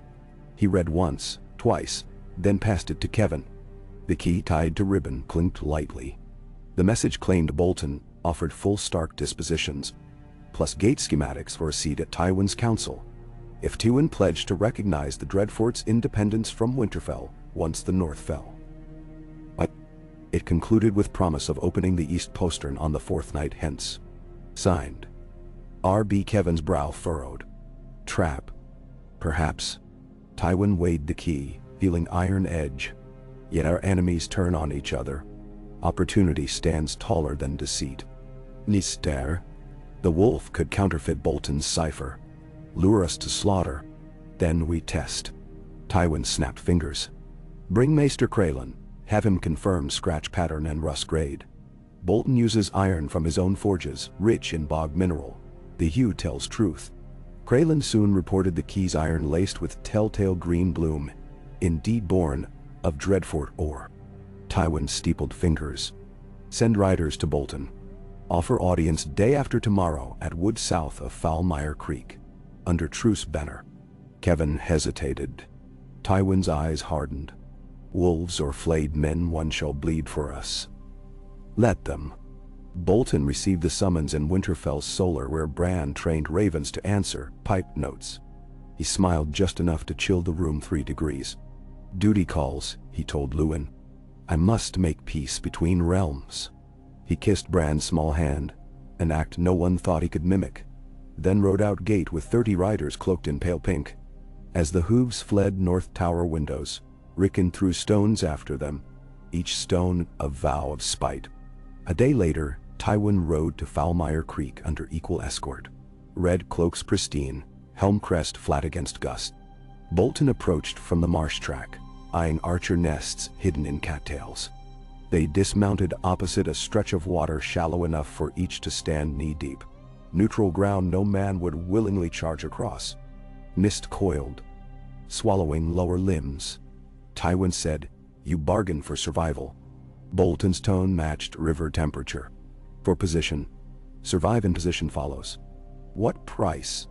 Stark boy or lion brat, 1 corpses before first frost. Help me claim the north. I deliver you Winterfell's granaries and the next chokehold against Reach's coalitions. Menin. Tywin weighed the promise. Flayed banners on ward walls might provoke lasting rebellion, yet rebellion could be flayed too. He glanced to Kevin, whose eyes warned caution. Bolton continued. In return, my line keeps the north as vassal kingdom, under Casterly Rock's suzerainty. You keep your gold, I feed your armies. Wolves scatter, phrase kneel. Greyjoys deny harvest seas. Simple? Tywin's mind turned cogs. And what of Stannis? Ice drowns fire when the wind is right. Tywin nearly smiled. Perhaps. Yet you stand far from Winterfell now. Your men few. Bolton's eyes glinted like frozen midge-wings. Few, but here. My other paw holds Winterfell's throat. I say a word and bastard strangles the cubs. So casual, yet each syllable a blade. Tywin glimpsed ferocity not in roar but in calm. He extended the key. And this? Token of trust, Bolton said. Proof the wolf's pack has fleas. Tywin tossed it into cattails. Unneeded. The wolf already scratches. His gaze sharpened like drawn steel. Return to Winterfell. Keep the cubs breathing until I call. When Riverrun falls, ride south with every northern turncloak you muster. Bolton bowed from neck only. You will call soon then. Soon, Tywin echoed. They mounted. Mist closed behind, wiping footprints. No parchment sealed the pact. No witness stood. Yet 2 men departed with murders coiled in their cloaks. Robb awaited word from his spy, Kedge White-Eye, the scout who shadowed Bolton since the river escape. On 3rd dawn, after Foulmire parley, Kedge slipped through Sally Gate at sunrise, cloak stiff with marsh salt, and knelt before the young wolf. Your enemy shakes a flayed hand, he rasped. Bolton met Tywin. They shared wine, words, south march after river run cracks. He produced token. An ivory button carved with flayed man, snapped from Bolton's cloak amid rough hug of greeting with Kevin, loyalty pinned. Retrieved. Robb turned the button in palm. Options narrowed like throat, clamped by icy fingers. He must strike before outer walls fell, before Bolton's reinforcements closed jaws from rear. But castles still held. Rivers shielded. Morale flickered. He needed spark bigger than any single victory. He summoned Catelyn, Edmure, the Great John, Karstark restrained by grudging oath, maesters, smiths, even the minstrel spared Grey Wind's ire. They convened in the soaring sept chamber, collapsed in earlier siege, now open to sky, stars overhead wheeling. There Robb spoke of Bolton's betrayal, Tywin's resurgence, Frey poison. He did not speak rage. He simply laid facts like stones. Then he said, "We ride tonight, but not for assault, for escape." Shocked murmurs. He held up hand. "Listen. River Run saved father's honor once. Now it saves our people by standing. But hold a castle and you become the castle, stone to crack. We break free, lure Tywin into open. We still have the neck, the bogs, the North's endless fields. Make him come where lions drown." He pointed beyond tumbled Lantern Arch. "We ride across the tumblestone under moon's wane. Cut south. Circle east, burn his grain, harry his foragers, bleed him into winter. Meanwhile, Lord Edmure remains with garrison, fly trout banner. Signal we still hold heart. Wolves need no walls, only teeth." "Benny," Karstark shouted first, proud of raiding cunning. The Great John pounded chest, howling. Edmure paled but saw sense. Catelyn's eyes shone with fear and fierce pride both. She stepped close, folded her eldest in arms. "Go then," she whispered, "but come back whole." Robb kissed her brow as father once had his. "I swear by snow and ice." They planned swift. Before midnight, 2,000 cavaliers, half-mounted bowmen, half-lancers, arrayed at postern Watergate, horses wrapped in sacking to muffle hooves. Grey Wind scouted river trail. A small flotilla of fishing skiffs, laden with hay bivvy, floated as false targets to draw arrow fire upstream. When the moon sank behind tumbling clouds, they slipped into water, horses swimming, men clinging to tack. Mist cloaked. Within walls, torches remained bright. Drums beat regular to counterfeit routine. Edmure strode ramparts in full mail to mislead watchers. None saw the wolf's shadow vanish beyond reeds. They rode south by west, crossing old battlefield where Tywin's wagons burned. Ash still dusted ground. Stumps of charpoles jutted like rotten teeth. They passed lines of sleeping Lannister foragers, snoring wine-thick under wagons. Dawn found them on ridge above the supply road. There the Grey John tossed torch upon a parked grain convoy, and black plumes rose before sun properly breached horizon. Fires punctured the sky all morning. By noon, dust of pursuit rose behind, but the wolf riders already darted into maze of hedgerows. Tywin learned of escape at sunrise when Scout gasped news. He rained fury about, studying smoke pillars south. "They shed walls," he murmured. "So the wolf shows neck hoping to bite ear." He snapped orders. "Vanguard of swift knights to chase. Infantry hold siege, while towers undermine." "Let them run," he told Kevin. "Northmen die in far fields, same as in castles. Only wind buries them quicker." Kevin eyed the river shining minus swimmers. "Yet they ride hard. Easier to whittle our flanks if we split." Tywin dismissed concern with flick of gauntlet. A lion hunts alone when prey scatters. He readied personal guard, spurred east to cross Tumblestone at shallows before riders vanished. Ziga remained in Kevin's hands. The game fractured. One board became three. River Run under siege again. Robb's wolf maneuver, carving scorched arcs south. Tywin's cavalry thunder after. South of King's Road, Arya Stark picked apples in abandoned orchard, while Gendry hammered iron hoops for cracked cartwheel. Hot Pie licked dough from fingers. Smoke in distance pricked Arya's gaze. She saw columns of ash drifting like gray banners. "Battles," she muttered. Gendry wiped brow. North or south? Neither, she decided. Everywhere. She felt her heart tug, some thread knitting her to brothers' escape fires. She did not know yet, but would soon, that the river burned under her brother's order, that she must one day step into those flames to wield her own sword. At Pike, Balon Greyjoy scoffed at Raven Scrolls, pleading alliance. Wolves fight lions. Krakens raid what's left. Yet Asha read deeper, saw Bolton's hidden handshake and Tywin's need of sea routes. She urged father to sail preemptive south, clip Lannister supply along coast. Balon laughed. Let cubs and cats scratch, we take north. But the Sea Queen in Asha's veins smelt storms to crush unmoored ships. On the field called Mirror Water Plain, Robb executed the first of his wolf raids. Karstark's spearmen ambushed Lannister outriders at dawn, baiting them toward Hollow where Northmen lay with ropes stretched among tree trunks. Horses crashed, legs tangled, riders pitched. Grey wind leading, they slew 40 for minimal loss. They loosed captives to carry message. The North slits throats yet can show mercy. The captives galloped back bareheaded, dripping fear, and Tywin's men began tying bandanas round gorgets before sleeping. 3 days later, Robb burned the grain depot at Hereford. Stores earmarked for wintering lion host. Town smallfolk fled with what they could. Robb paid coin, left provisions, but rumors still named him Wolf Demon. Tywin arrived hours behind, saw fields smoking, and ordered torched any farm suspected aiding raiders. Flames bathed crops golden until embers. Thus autumn passed in blaze and blood. River mists thickened, nights bit sharper. Each morning frost webbed wildflowers in crystal. Each noon sunlight melted them into mud. Wolves harried, lions counter-harried, columns chased phantoms.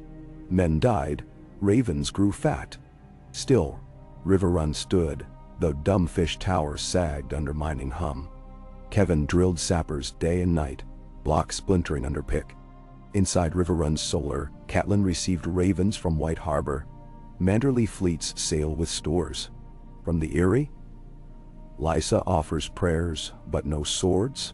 From the twins, silence, thick as ice. She stood at window where first flakes drifted, early harbingers swirling. Snow on falling leaves, unnatural urgency of seasons thrown from tilt, as though realms fracture echoed in sky. Downriver Tywin sat in ruined Septry turned command post, mapping char lines of Robb's raids. A messenger stinking of bog dashed in. Bolton's bastard broke from Winterfell with 600 riders, banners flayed red, marching to join lion lines. Tywin's satisfaction flickered, traitors useful yet distasteful. Still, 600 fresh in saddle. Miles west Robb's scouts reported same. Karstark cursed. Greatjon recommended night strike on Bastard's column. Robb weighed risk, stretch lines, expose. Instead, he sent message to Manderley fleet. Intercept Bolton's riders at White Knife Crossing. Offer pardon for sworn shields who yield. Hang flayed standard from mast, send across realm. Manderley's complied with northern zeal. Bolton's bastard found bridge collapsed under Manderley saboteurs, and steel-shod river barges blocking ford. Surrounded, he fought like ice-mad dog. Slew 3 Manderley knights, died under hail of axes. Surviving Bolton men bent knee, turbulence rippled across northern loyalties. 2 weeks later, pink banners half as numerous limped into Tywin's camp, thin from forced marching. Tywin granted quarter but withheld trust. Traitors once betray again. In King's Landing, Cersei paraded through Baelors, sept draped in mourning black, laced with gold. Rumors of Tywin's death and life dueled in streets like knife fighters. Tywin's letters slowed by war uncertain. Beside her, Joffrey fidgeted, bored with incense. She whispered, "Father lives." He shrugged petulant. "Then why does he not come smash rebels?" She gripped his arm hard. "Because he fights to clear your throne's path. Because not every victory marches in step with your whims." He pouted, drew blood where his nail scraped cuticle. She inhaled to calm. She would hold realm together, one heartbeat longer. Bolton reached Tywin's pavilion late frost night, cloak stiff with dried ice. He bowed low. Tywin studied him across lantern glow. "Your bastard failed," he observed. "Failures prune branches," Bolton replied. "Tree stands." Tywin's respect grew grain deeper. "See you hold." He poured wine, dark as clotted blood. Bolton accepted. They drank a silent toast to wolves howling starved. Yet outside the tent, Campfires cast shadows dancing. One shadow belonged to Sir Davin Marbrand. Listening to flayed man's pledge, and disgust curled his gut. He would pen Kevin, "We fight beside ghouls." But Warforge's ugly coin. Meanwhile, Robb's riders struck Ashmark smithies, stole anvils, crippled forge output. They slew 2 Lannister nephews at Duskendale Fields, sending their cloaks north as warning. But each victory gained ground measured in body count, not in miles. His men thinned, horses limped, arrows scarce. Winter's breath chased them faster each sunrise. They camped in Birch Hollow one night, fireflies of ember winking. Robb knelt by grey wind sharpening sword on stone. The wolf's coat grew ragged, yet his eyes blazed bright. Nearby the great Sean snored. Karstark muttered, "Men too tired for dreams." Caitlin, safe inside River Run, weighed decisions of trade. Edmure braced walls. Bran counted ravens. Robb whispered, "Father, guide me." Steel rasped, "Scrape, breathe, scrape." He saw Ned's face as on the last morning in Winterfell. Proud but sad, love shining through sternness. He wondered if he still honored that look after so many burned barns, poisoned mugs, chained parents. Honor is a lodestone inside your ribs, Robb. It pulls you, though you may not see the stars. He hoped the magnet still pointed true. Grey wind lifted head, ears pricked. In far darkness, a horn blew once. Then, twice. Then the crashing of branches, hoofbeats, distant yells. Scouts raced in, Lannister night column approaching, torches hooded, seeking to surprise. Robb snapped orders. Men tumbled to arms. Fires kicked out. Horses saddled naked of gear. They rode before horns reached thrice, slipping like smoke. Tywin strap closed on Phantom Camp, found ashes. He cursed, though deep laugh threaded through frustration. The boy learned from Lion itself. At dawn, snow fell earnest, mantling plains, hiding tracks. Robb saw in powder a new theater, white, silent, faithful to wolves not lions. Northmen cheered. Lannisters cursed stiff mail. Yet winter also starved. Supply wains seized by river burned. Men gnawed leather. Foragers crossed deeper into crownlands, clashing with farmers loyal to Baratheon claim. Realm edges frayed. In small sepp between golden wheat stubble fields now white, Robb convened surviving captains. He spoke of turning home. Drag them beyond neck. Crannog spears bleed them blind.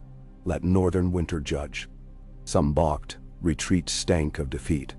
But he countered, "Home is not surrender. Home is hearth and sanctuary. Fight where gods favor." Greatjon roared assent. Karstark seconded, though eyes still harbored smoldering vengeance. They angled northwest, toward crossings where neck fens waited. Tywin followed slower. Supply lines stretched. Men frostbitten. Bolton urged flank attack through gray water. Tywin demurred, hearing echoes of Harrenhal Bog fiasco. "Wolves' own mire," he muttered. "We wait." Yet waiting conceded initiative. Robb reached the neck far ahead. Reed boats ferrying across hidden channels. Crannogmen under Howland Reed slung poisoned darts from shadows, singing lizard lion songs. Bolton, riding scout near Vanguard, took dart in calf. It burned like ice afire. He sliced flesh, bled, but poison seeded fever. That night, he lay shaking in Tywin's medic tent, dreaming flayed ravens perched on pink trees. Tywin consulted Maester. Cure uncertain. He considered leaving Bolton to fate, but betrayal set precedent. Other allies might waver seeing Tywin discard tool too soon. He ordered best leeches. Still, Bolton's chills worsened. Meanwhile, Robb's host reached Moat Cailin. Crumbling towers rose bleak against snow sky, but northerners cheered. They had come home. Theon rode out from gate, grin unsure. Behind him Glover, Manderly men grown restless beneath Bolton's usurping shadow. Robb dismounted, embraced Theon. "Brother," he whispered, "forgiveness a fragile seed." Theon blinked, near tears. Inside moated, keep Robb learned Winterfell still under Bolton's steward, Roderick Risewell, holding peace outward, but forging blades. Bran and Rickon safe though watchful. Robb penned letter to Risewell. I return, prepare halls, swear to direwolf or flee. Raven set, then second letter to phrase. Traitors stand judged, cross neck under peace or face memories bite. He doubted Walder would cede, but still one asks the old for mercy before winter. Tywin faced choice. Pressbog versus dig winter camps south. Scouts reported Moat Cailin near impregnable from South Causeway. His sappers short on powder could toil months. Meanwhile, supply wains bogged, Bolton fever thrummed through ranks. Snow deeper daily. Lions not built for mire and coal. Kevin advised retreat to Boar's Tusk Ridge. Fortify. Wait spring. Tywin studied the map, jaw like granite. To retreat meant concede North independence effectively. To stall risked starvation. Pride bucked, yet strategy held reins. He nodded stiff. We winter at Ridge. Kevin exhaled relief. Tywin added, send ravens to Casterly Rock for blankets, sheep, engineers. And to King's Landing, tell Cersei her father gifts realm safe border. He loathed letter's tone already. Bolton, sweat-soaked, cracked a smile through fever. Wolf lives, for now. But winter kills even wolves lacking stores. Tywin's eyes narrowed. But it kills lions first. Not if lions lay snares at Thal. Bolton coughed. Dark flecks on kerchief. Tywin said nothing.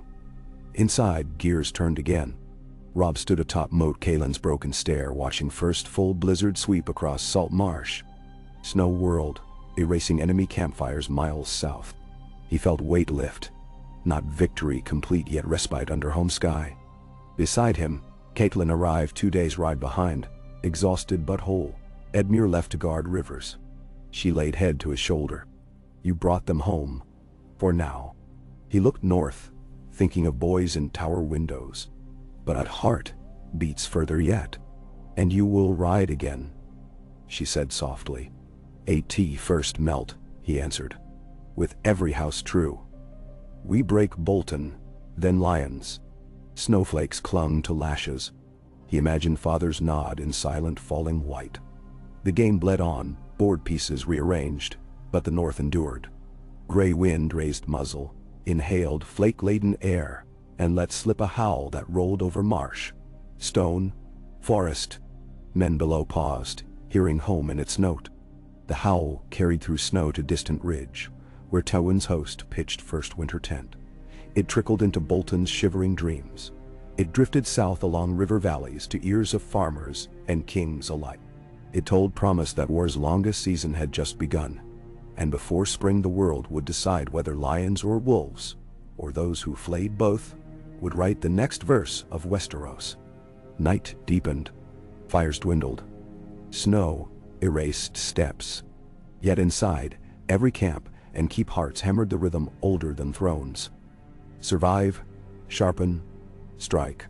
And in that vast hush between storms, the realm held breath for the next drop of blood to pattern white ground red, knowing it would come soon, and knowing too that it would not be the last.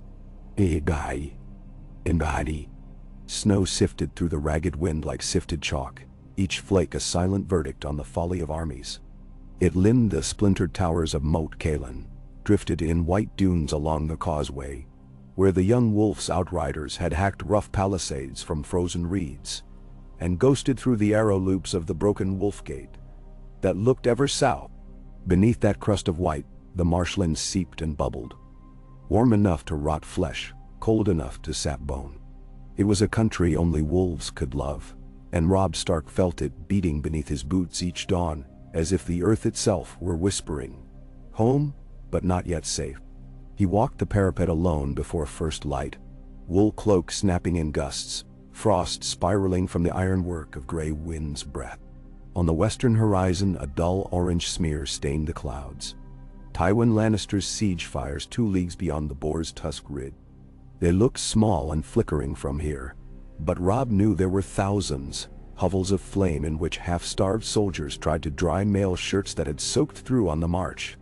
His scouts reported coughs racking the lion host, black rot in the feet of men whose boots had never known frozen bog, Deserters hanged in threes at dawn to keep the rest from stealing south. And still he felt no comfort. An army froze more slowly than it starved. Tywin had grain enough for months yet shipped up through the Golden Tooth Pass, though every cart lost to the winter roads cost 3 in men and horses. It was not enough to break him. Not yet. Footfalls sounded behind. Galbart Glover joined the parapet, breath pluming. "Ravens from the rills," he said. "Roderick Ryswell has doubled the guards on Winterfell's outer wall and moved the boys to the Great Keep. Bolton's riders scour the lands about the Dreadfort, seeking more grain, and small folk to force inside their palisades." Robb kept his gaze on the distant glow. "Ryswell knows we are coming." "He knows we might be," Glover corrected. "The lake roads east of the Barrowlands are frozen hard. If we choose a quick thrust, we could reach Winterfell before Tywin learns we've left." Robb's hand slipped to rest on Grey Wind's ruff. "A quick thrust leaves Moat Cailin wide to assault. Tywin needs only one breach to pour south when thaw comes." "Destar. Thaw," Glover muttered. "If it comes." The old women in Deepwood talk of dark-back winters. 3 years of white, rivers locked in glass. He glanced at the ice where the causeway vanished into morning haze. "We must choose which cub to save, and which to risk." Robb exhaled fog. "I will not choose between Bran and the realm. A simple truth, heavy as stone." Footfalls, again. Catelyn emerged from the stairwell, cloak wool-lined but still shivering.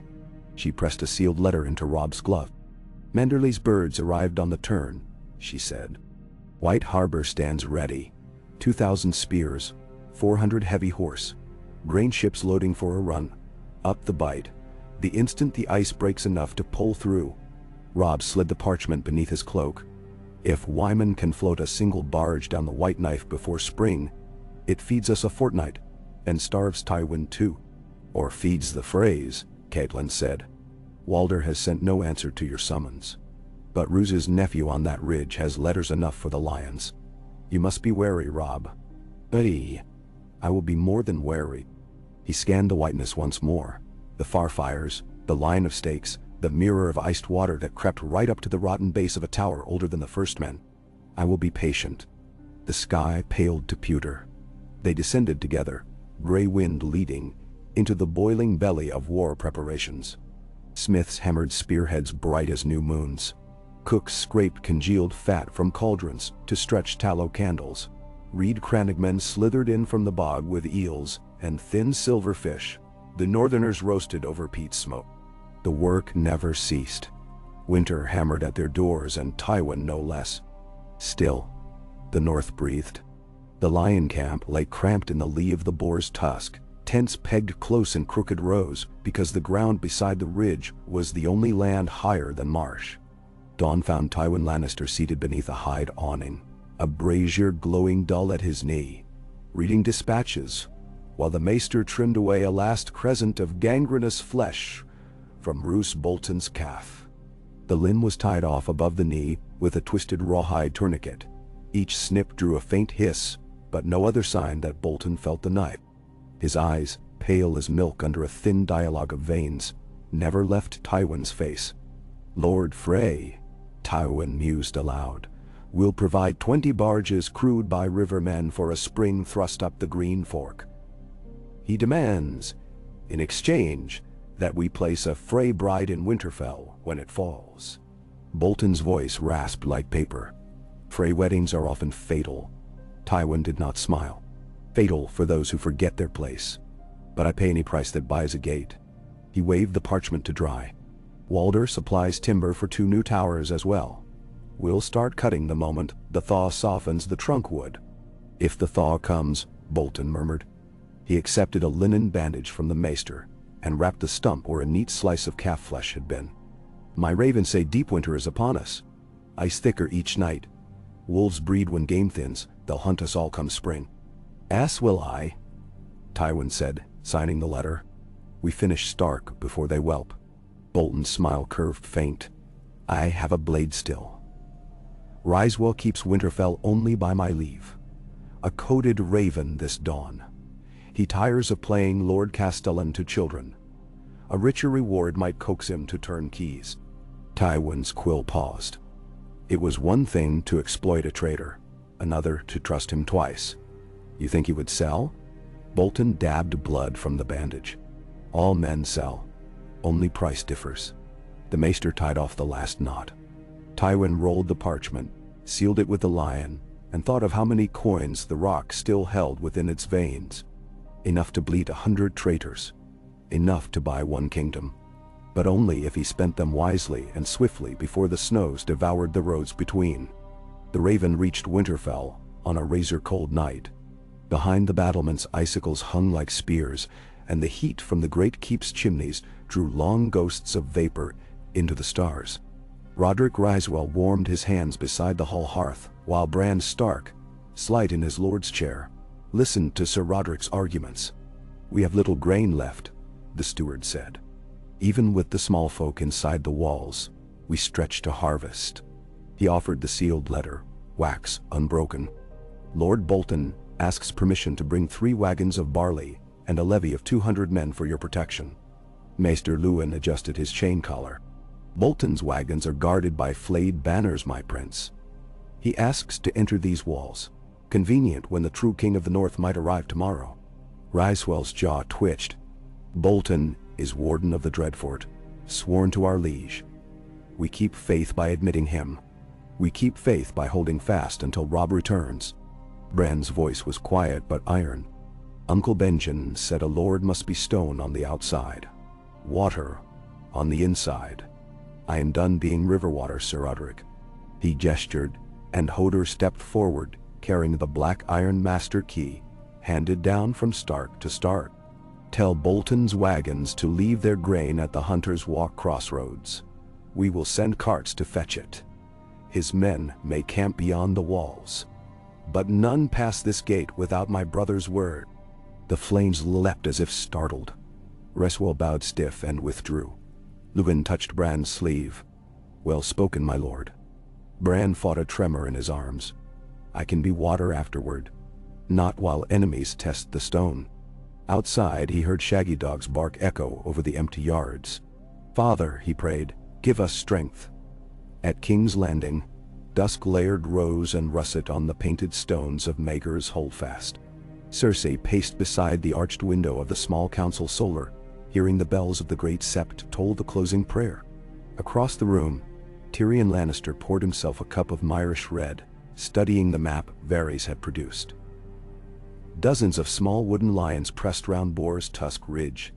Deery wolves scattered among blue marsh tokens. A flayed man carved of white weirwood perched like a vulture halfway between. "The war in the neck is a swamp," Tyrion said. "Our coin sinks faster than our soldiers." Cersei's nails scraped the sill. "Then damn the swamp with Freys." "Freys?" Tyrion arched a brow. "The same Freys whose riders tried and failed to poison the northern command. The ones half the realm now whispers are kin to kinslayers. Domjus. Walder has kept the twins inviolate for 2 generations." Cersei snapped.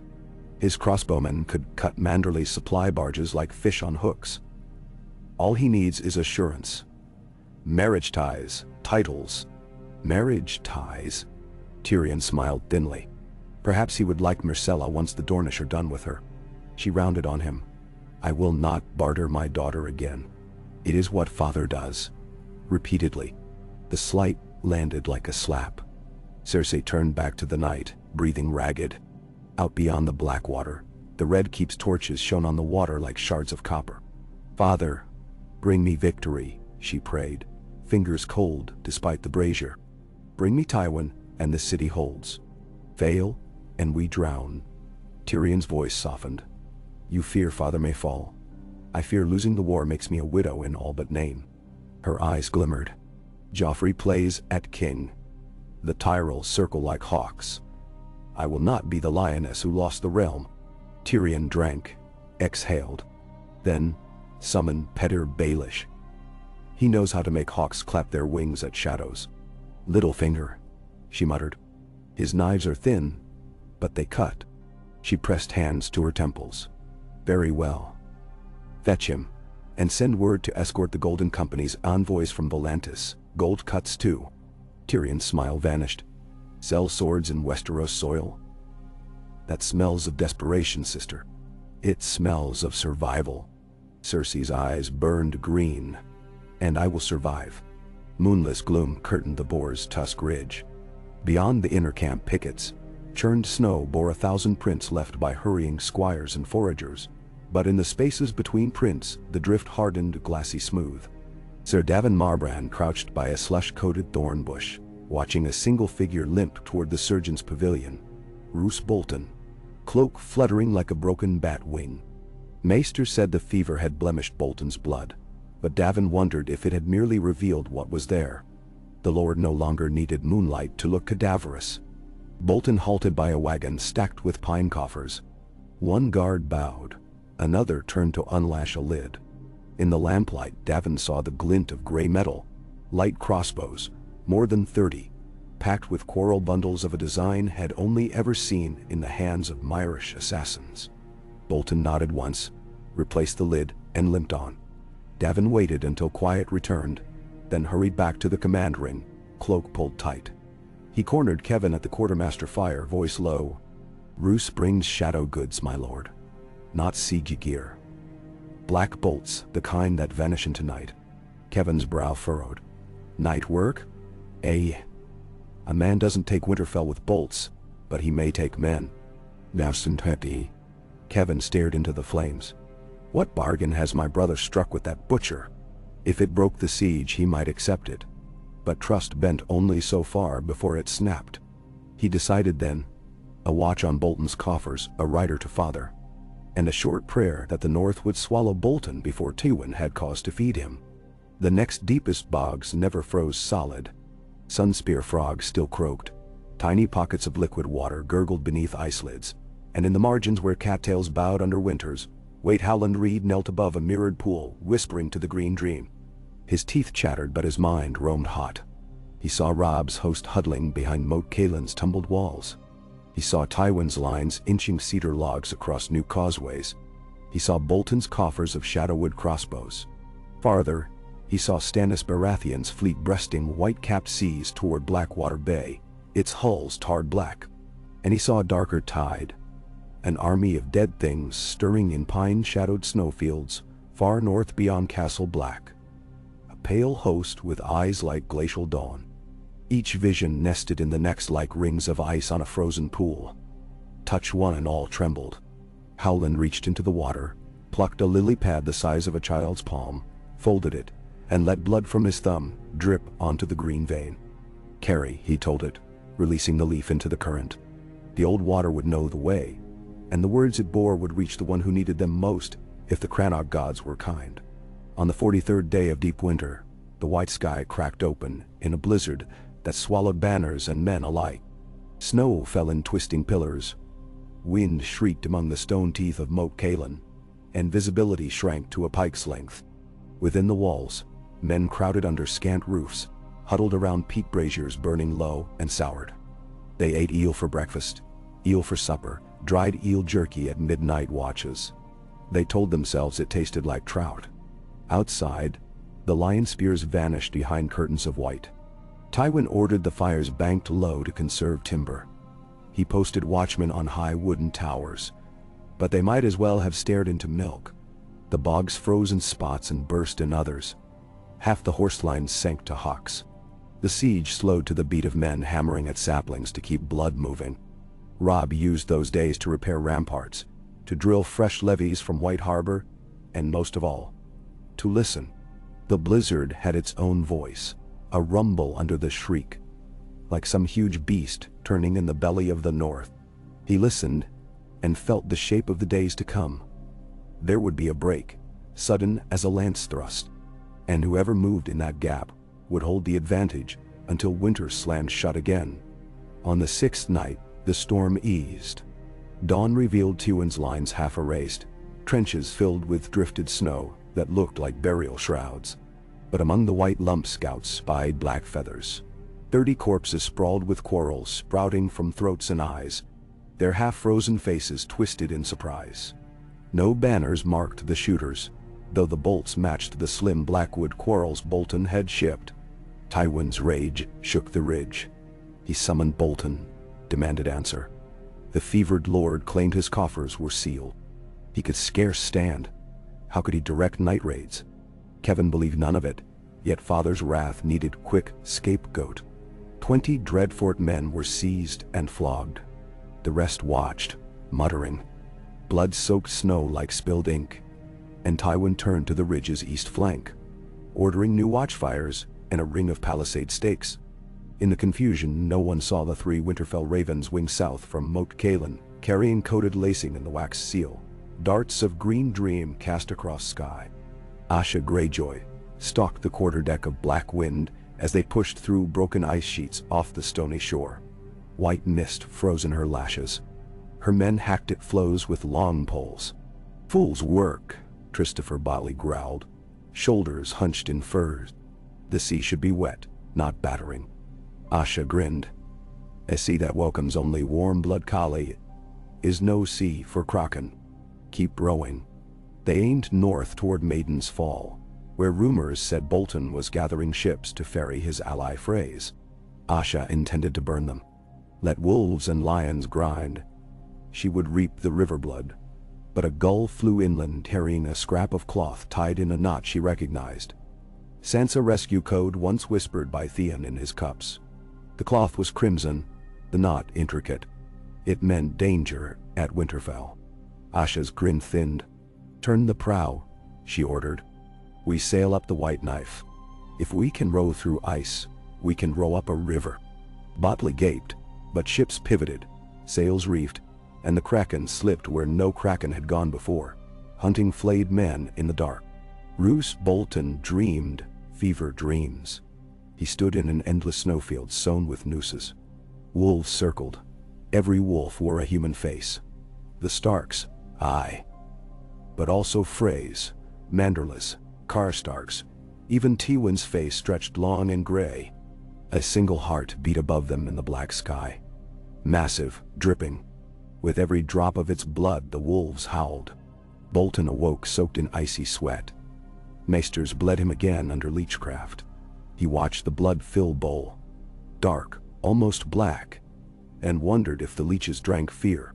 Night fell.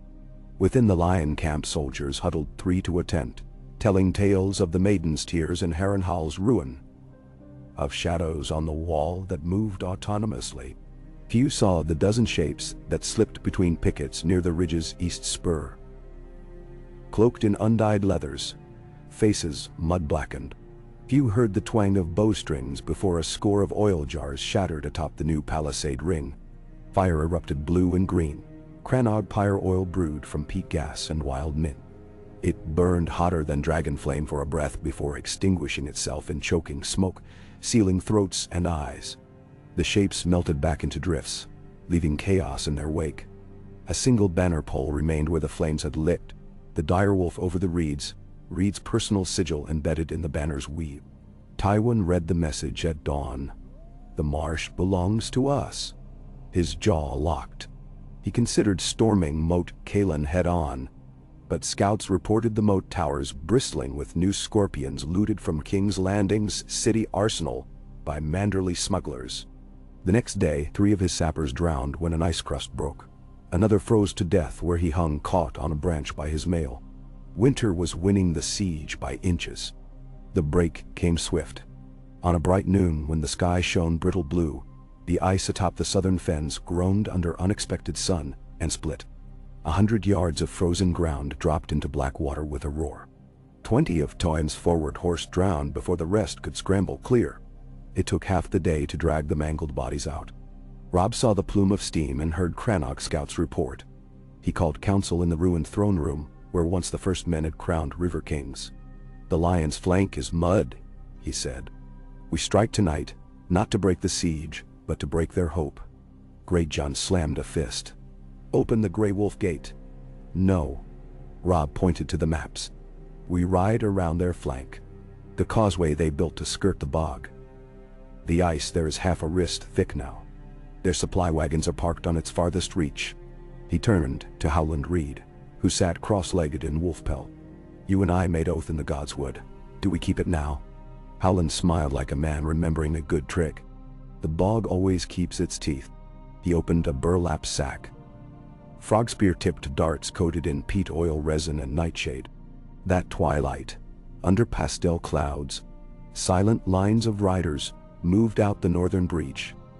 Glover lancers, reed skirmishers, Manderly heavy horse with white trident lances. And at their head Robb on grey destrier, grey wind, pacing 4 strides ahead. They reached the edge of the broken fen at midnight, and waited while Reed's marshfolk belly crawled across countless islets, planting pots of clay beneath the snow crust.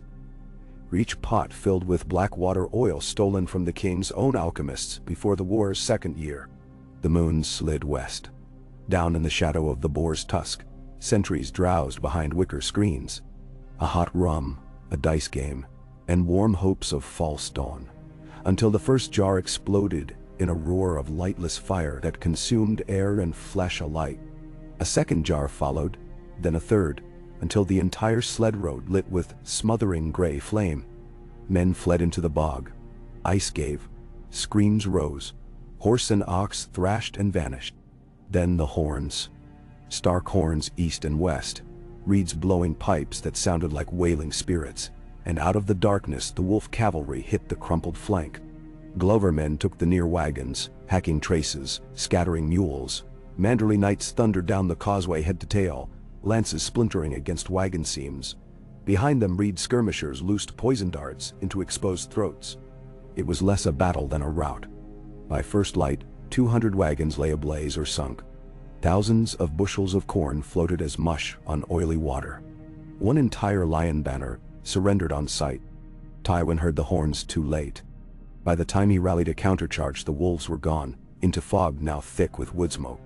He found the charred ruins and the broken bodies and knew winter itself had turned stark to his advantage, and Lannister gold could no longer buy time before hunger. He set jaw and ordered all men to half rations. The mutter that followed sounded worse than any enemy war cry. That night, Bolton burned with fever so hot, the maesters feared he would die. Tywin stood over him, face stone. A man who flips allegiance twice can never be trusted, he thought. Yet if he died now, I lose the one ally who might still open Winterfell's gate. Bolton's eyes opened. Silver and glassy. Stark rides. To his brothers, he croaked. When walls fall, let the flayed man sit the keep. Tywin only stared, but wheels spun behind the cold eyes. Perhaps use him one last time, then cut. He left the tent, barking to send for every captain. They would break camp in 7 days, launch one last assault, while wagons still rolled, before grain was gone. The wolves prepared too. Robb called banners to Moat Cailin. Houses Serwyn and Tallheart, clutch of mountain clans. Even the Lady of Bear Island, sword strapped above a belly swollen 8 months with child. They came because the blizzard had eased, and word had flown on every wind. The young wolf bled the lion in his own den. Across frozen lakes and snow-buried valleys they trudged, and each house brought a giant share of grain stores, valuing victory over gut. When the first wagons rolled under the fallen First Keep arch, men cheered until their throats cracked. 3 ravens flew in that same dusk. One from the wall, one from the Dreadfort, one from River Run. The wall's raven bore dire news. Wildlings gathering in numbers uncounted, bent not only on crossing, but on fleeing some terror in the far north. Jon Snow's scrawl begged his brother's aid, yet knew such aid might never come. Hold your own realm first, the note said. Robb folded it with a tremor, pressed it against his breast. The Dreadfort raven carried Bolton's cipher. It spoke of a spring rising, keys turning, betraying hands. But the letter was unsigned. Roose lay delirious, and Robb guessed someone else played his codes. Still, it spelled hazard. The third raven wore Edmure's seal. River Run still held, though the Dumbfish Tower cracked and the gatehouse would not last another catapult strike. They could hold 3 months, no more. Caitlin read and sighed. My brother's house burns inch by inch. My girl's still lost south. How long can we fight on 2 rivers, Robb? He looked at the wall map stained with wine and tallow. 2 red markers for Tywin's force, 3 blue for Stark, a white pawn for Bolton's garrison. He touched the pawn. We cut the flayed hand first. Then the lion will know Winter's full jaw. How? She whispered. Bolton holds your brother's lives. Robb met her gaze. So he thinks. Theon's Kraken sailed the White Knife last night. They carry Maester Lewin's passcodes. At dawn, they enter the inner ward speaking Bolton's own words. He closed his eyes. If the Kraken and the wolf cannot take Winterfell, then no hope remains. Catelyn's fingers clenched his arm. Pray Theon remembers his vows. He will, Robb said, though his voice betrayed the fear inside. He must. The Kraken ships came upriver under Loslung gray sails. The ice floes parted at their keels. On the first deck, Theon Greyjoy wrapped hands in wolf fur mittens, feeling the pull of 2 loyalties in his chest like dueling anchors. Blood is salt and water, he thought. But home is where you swear last. He looked at Helya Mikkelsen, a Bear Island archer who had loved him one night by Deepwood's fire. Next to her, Maya Stone tightened a dirk strap. Bastard of Robert's line who'd fled south and found place among Manderley scouts. All of them bound now to a promise. Free the princes, open Winterfell. Snow fell thick as wool by the time they drifted under the shadow of the broken mill.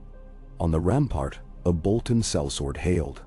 Theon raised the black-trimmed pink banner Bolton's men had used on the marches, shouted code in the rasping northern tongue. Learned from Dreadfort prisoners, the guards waved them in. Gates clanked, ice groaned, oars feathered. As the drawbridge slammed, they leapt ashore stabbing. Arrows hissed upward, finding throats. Dirks slashed hamstrings. Bear Island maids climbed grapnels. One watchman blew a horn, but Shagga's great axe split his helm before second note. In the great keep, Bran heard noise, clutched Rickon's hand. Hodor burst in. Hodor, he cried, half glee, half alarm. Osha had a spear. Together they fled down secret stairs Maester Lewin had shown, passage burrowed in centuries when wolves fought dragons. They emerged in the crypts beneath granite kings. Bran felt the cold stone sear his palms, heard the rumble above, the muffled clangs, the screams. Steel rang in the yard. Theon cut free a Stark man fettered to the kennel post. To me, he shouted, for the wolves. And men who'd sworn under duress or hunger rediscovered oaths, surging against bastard Bolton's garrison. Fire arrows lit hay bales. Smoke boiled under slate roofs. The sound of dire wolves, Shaggy Dog, howling mad, joined clash. The fight raged until pink banners lay trampled in frozen mud, and the Greyjoy sail unfurled atop the rampart in its place. At dawn, Bran limped from the crypt tunnel, flanked by Hodor and Osha, ash flakes drifting like black snow. Theon knelt before him in the shattered yard, sword point buried. My prince, he said, voice hoarse, Winterfell is yours. Bran looked at the blood on the snow. Bolton men dead, also a dozen from Bear Island and Deepwood, and a few of his own. He felt older than his 12 years. You saved us, he answered. I name you true brother of the North. Theon's eyes shone. Then I will wear gray henceforth. And he tore the Kraken brooch from his cloak, tossed it into a well where its clink echoed long. A single raven flew that very hour, bearing Bran's shaky hand. Winterfell stands. Bolton broken. We wait for you, Robb. Robb received the message on the outer rampart of Moat Cailin, snow swirling about his shoulders. Behind him, horns were sounding. Tywin had begun the long-expected assault across the half-frozen bog with every tower, catapult, and siege ladder he could spare. Robb read the words, felt a knot loosen in his breast. Then he lifted his gaze to the south and smiled a wolf's smile. Sharp, hungry, certain. Now, he said, handing the letter to Galbart Glover, now we choose the ground.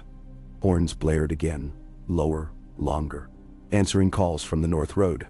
Robb stepped onto the nearest battlement for a better view and saw a banner crest the ridge, the running merman of House Manderley, white and silver on blue, so dark it looked nearly black in the constellations of snow.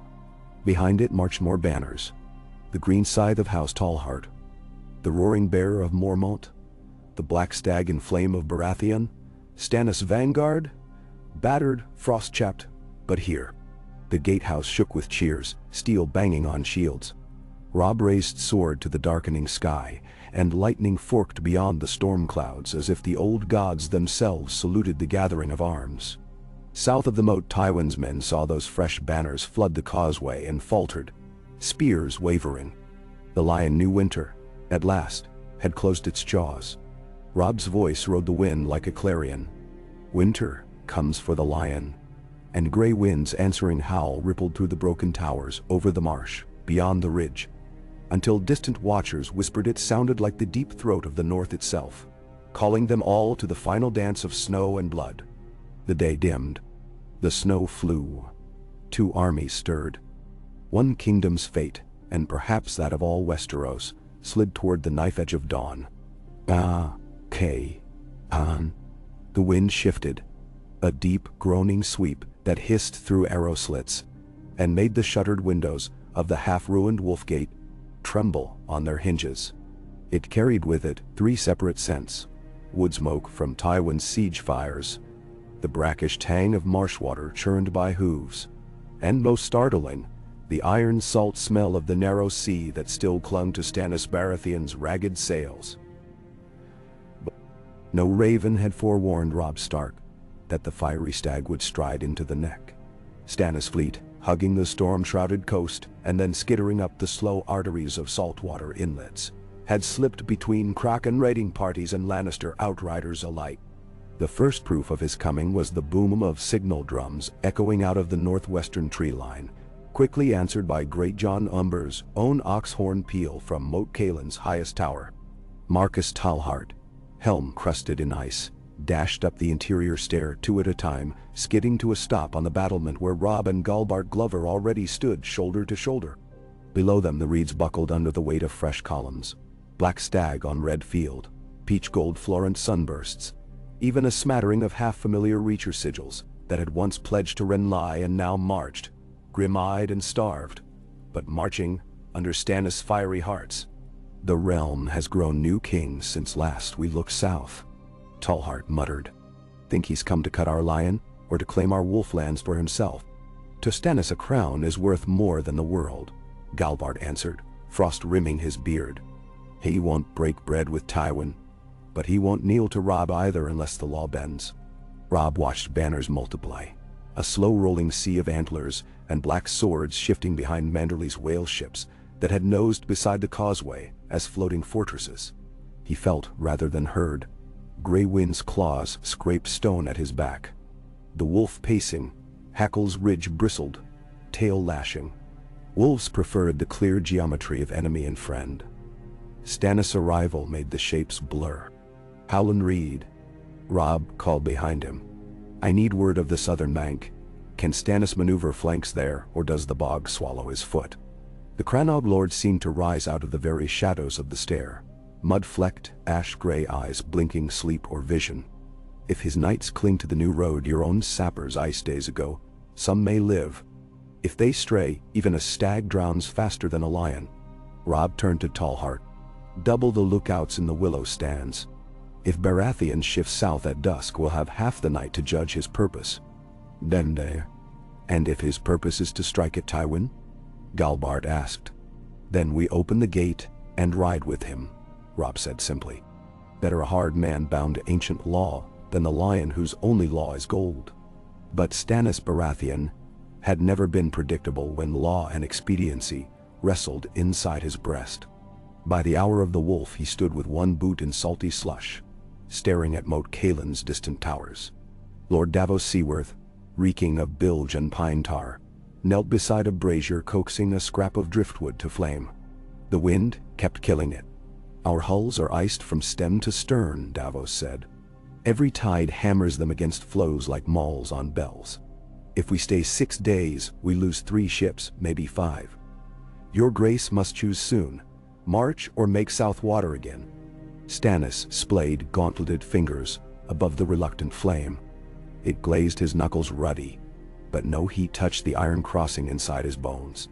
The lords of the Reach who had abandoned Renly for him now huddled nearby, sharing blankets.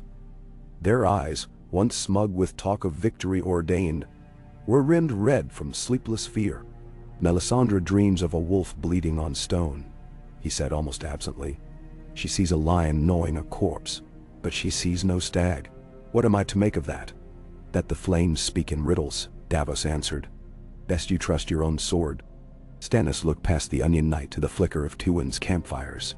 Shrinking, dying, choked by snow. The young wolf's midnight raid had carved a grave down the lion's left flank.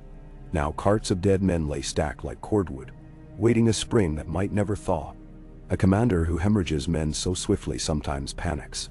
If Tywin panicked, Stannis could sweep northeast, smash the weakened lion, and claim Moat Cailin before Robb Stark found breath to protest. And yet the law. Stannis remembered Robert's voice on the old tourney field at Storm's End. Stark blood saved our necks at the Trident, old brother. Never forget. Oaths, layered over oaths. No king who broke them all could hold a throne. Melisandre's red robes rustled down the snowy path as if the gale propelled her. She stepped inside the brazier's glow, and the fire, so recently guttering, roared 6 hands high. Davos recoiled. I see 3 heads of a beast in the flames, she whispered. One bleeds golden blood. One howls beneath ice. One wears a crown of shadow.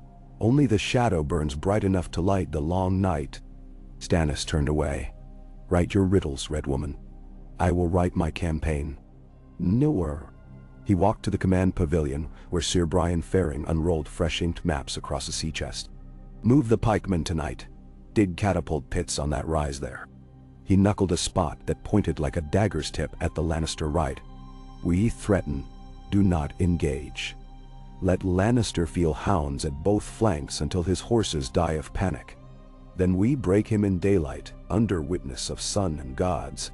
If Stark rides out in the confusion, he may cut Tywin in 2.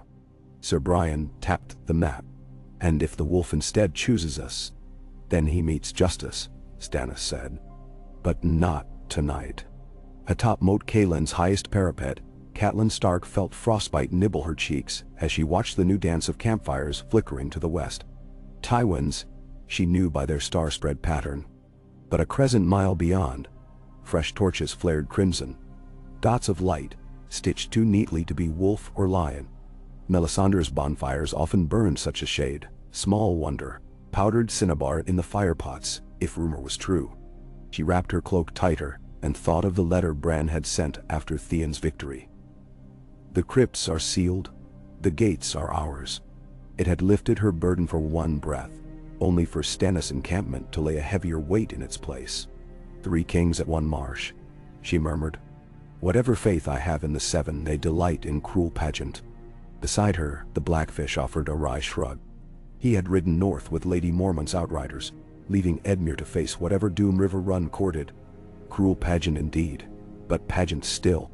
At tourney the tilt can change on one broken lance. Wait for the break. Catelyn's breath fogged the starlight. I fear we have waited too long already. She thought of Sansa's last known message, smuggled on a silken favor.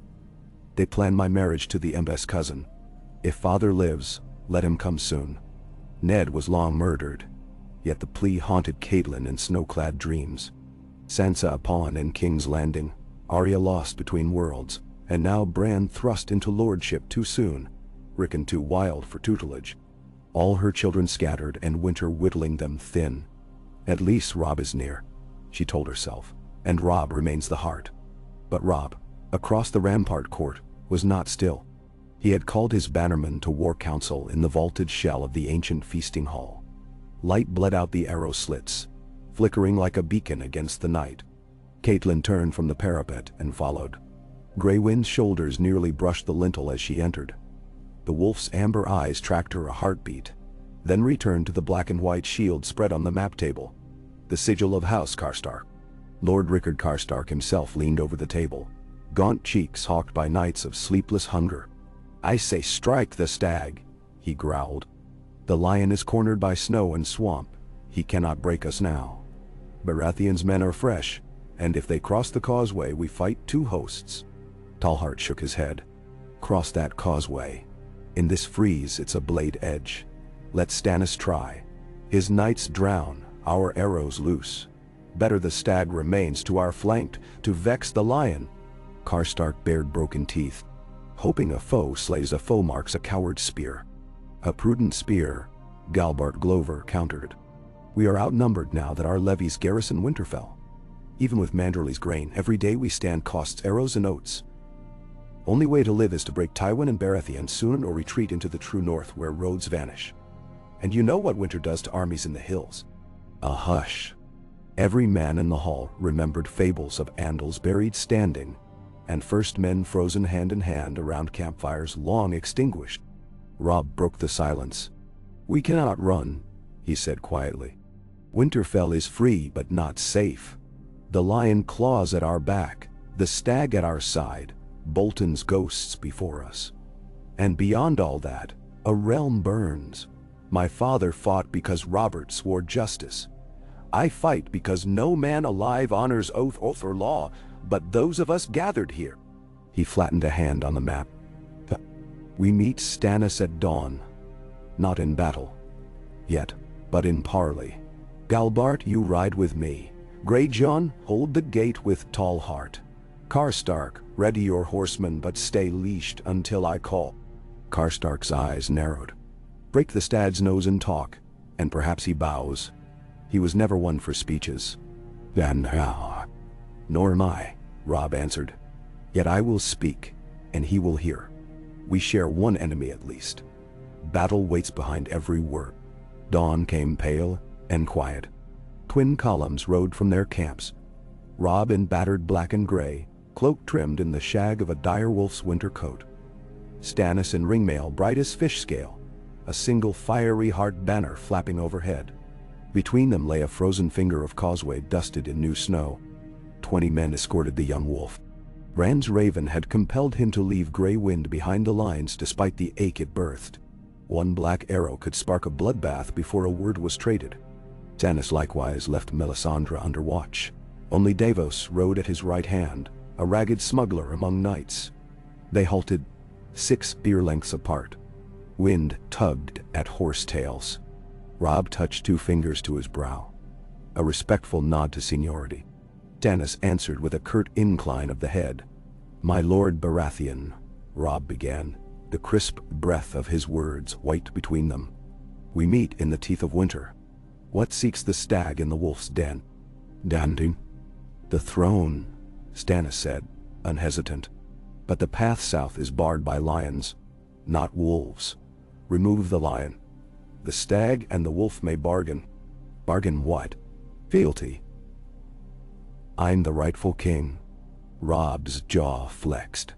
And I the crowned king in the north, by acclamation of my lords and by blood of Stark. The north bent the knee generations, and paid in sons. No knee bends here again. Stannis' gaze flicked to the white expanse, perhaps seeing Ned Stark's shade standing sentinel. Then let us style ourselves both kings for the nonce. But even kings need bread. Tywin's siege rots the neck, starves both our hosts. I propose a blade to carve this rot. We assault together, split the spoils, then settle crowns by law of gods or arms at better season. Davos shifted, but Stannis raised a hand to still further speech. Robb's eyes narrowed. And the spoils? Winterfell is yours, Stannis said, each word cut from granite. The crossing to the twins yours as well. Harrenhal I claim. And beyond that, the Iron Throne once the false boy Joffrey falls. You withdraw your claims south of the neck. I grant formal independence of your north once the war is ended. Nah. Galbart Glover's breath rushed. Even Karstark shifted behind Robb. Independence. Spoken aloud by a southern king. It sounded like forging steel into a crown. But Robb remembered Melisandre's bonfires, remembered Stannis' penchant for tight turns of phrase. Independence after you sit the throne, he said, testing the words. Oaths offered after victory break easily in peace. Davos leaned near his king's ear. Stannis' mouth thinned. The realm cannot fracture thrice and survive winter, he said. But an oath is an oath. I will have the maester's draft parchment. Sealed this night. Strike the lion with me, Stark. A king's word will stand. Nanani. Robb considered. The wind keened over frozen water, rattling the pennants overhead. In that sound he heard Bran's letter, Winterfell stands, and the earlier letter from Jon, wildlings fleeing nightmares. The world plunged toward deeper war. Yet here, a path offered fewer graves. Very well, he said. We break Tywin free of this bog. When the lion's head is severed, you march south. We hold the neck. And then the crowns shall lie each to its land. Nansiru.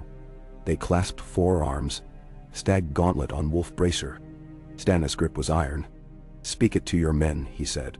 At noon the horns sound.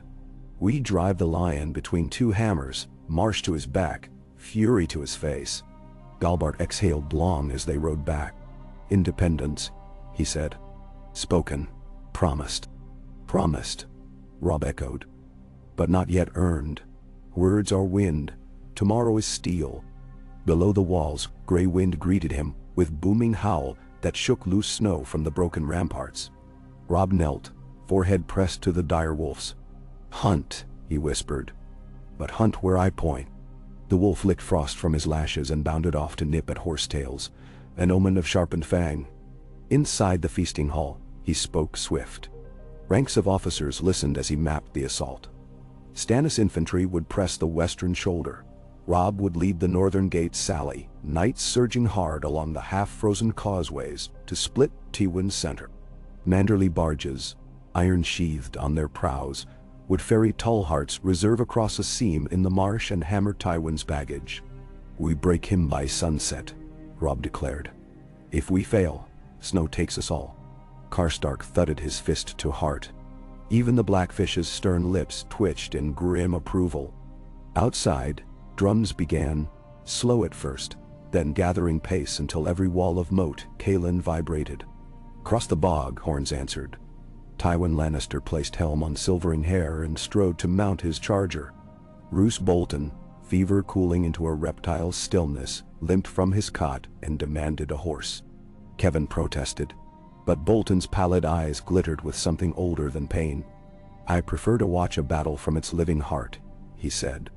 They handed him a gray gelding, and he rode out, crossbows of blackwood bolts strapped to saddlebow. Midday light spilled brittle as broken pewter across the neck. The marsh itself seemed to hold its breath as armies moved. First went Stannis, a wedge of spearmen in studded leather, tall shields painted with fiery hearts. Axemen of the Stormlands flanked them. Above, the stag banner of Orys Baratheon flapped so stiff the cloth cracked like whips. Lannister trumpets keened warning. Tywin's own center stiffened, pikes bristling. Rain-dark steel glimmered behind a crust of frost. Archers knocked, but fingers trembled with cold. Then Robb's gate burst wide. Gray wind hurtled first, leaping ditch and ice pond as though airborne. Behind thundered the northern cavalry, Greatchin's booming laugh audible even over horn din. The shock of their charge in flank of Tywin's line knocked whole companies sideways. Lannister watchers screamed to reform, but the stag's spear line hit the other side, and the center folded like wet parchment. Bolton, at Tywin's right, chose that instant to unveil his black quarrel engines. Crossbowmen loosed into the stag flank, barbs whispering death. Many found northern shields instead. Tallheart's reserve had cut across ice path at precisely that moment, swinging Mantury tridents like handles of death. One crossbow snapped, string freezing. Another misfired bolt careening into Bolton's own ranks. Lord Rickard Karstark led a detachment of 30 heavy horse, straight for Bolton's unit. Die. The flayed man fighters scattered. Bolton himself wheeled away, but Karstark's mace caught him on the shoulder, shattering bone. The Dreadfort Lord toppled from saddle, swallowed by churned black water. A mounted squire would later swear Bolton crawled to an island of reeds, pulled a crossbow from muck, and fired into Karstark's back, but the bolt skittered off a cloak clasp. By the time Tallheart's foot splashed in, Bolton was gone, pulled beneath by his cloak or by hand of some old god. They never found the body. Tywin saw the rout unfolding and did what hard commanders do. He committed the last reserves. House Crakehall heavy swords crashed into Stannis' lead. For a heartbeat, the Baratheon line wavered. Then Davos Seaworth smuggler archers perched on Manderly barges. volleyed burning pitch into the frozen reeds behind Craighall's charge. Ice cracked, flame raced, and what had been a flank became a trap. 30 knights drowned screaming, dragged under by their own armor. Robb and Grey Wind punched deeper.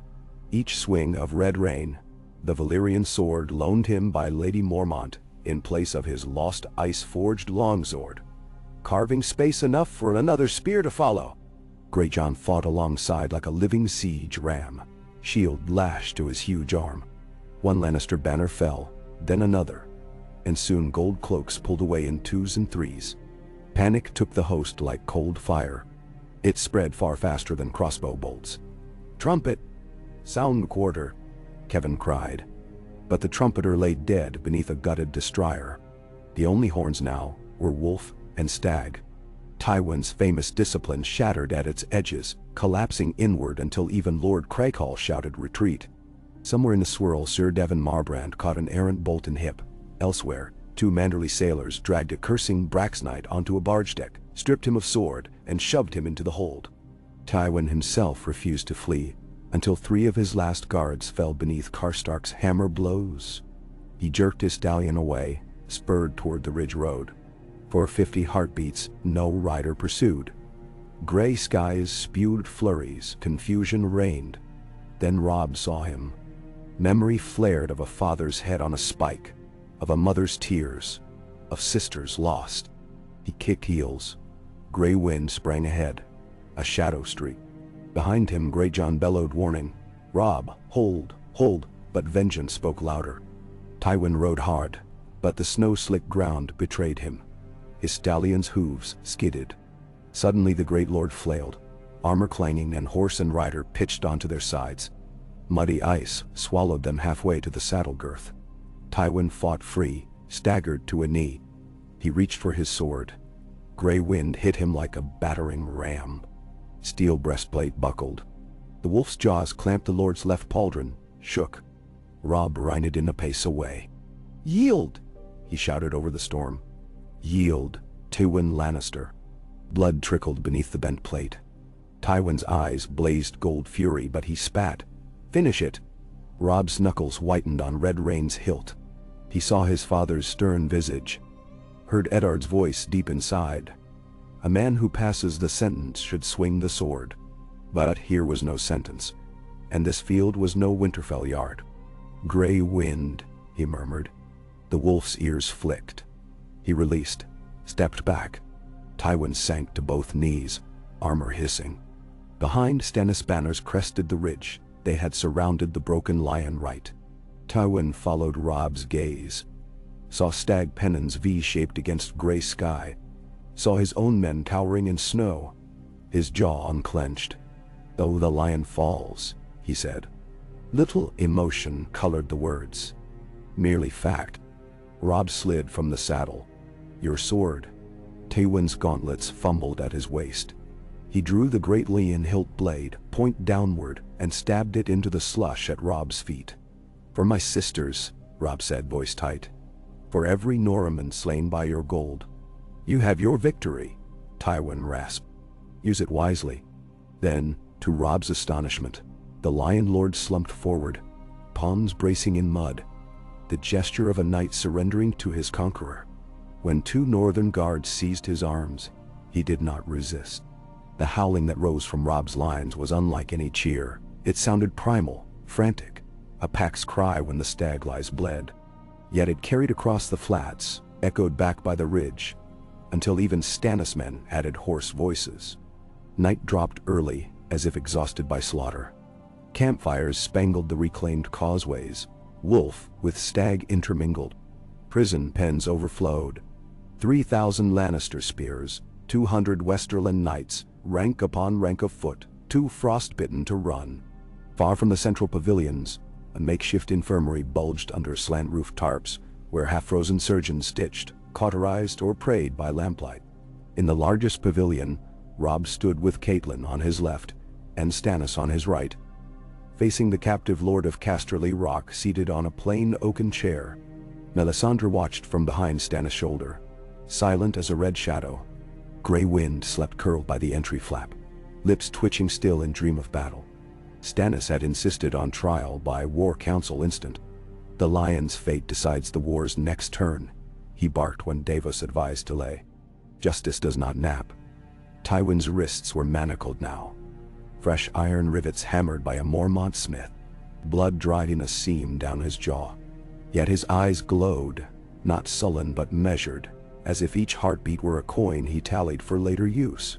"Lord Tywin," Stannis said, voice like hoarfrost scraping granite, "the realm names you oathbreaker thrice over and traitor to the crown.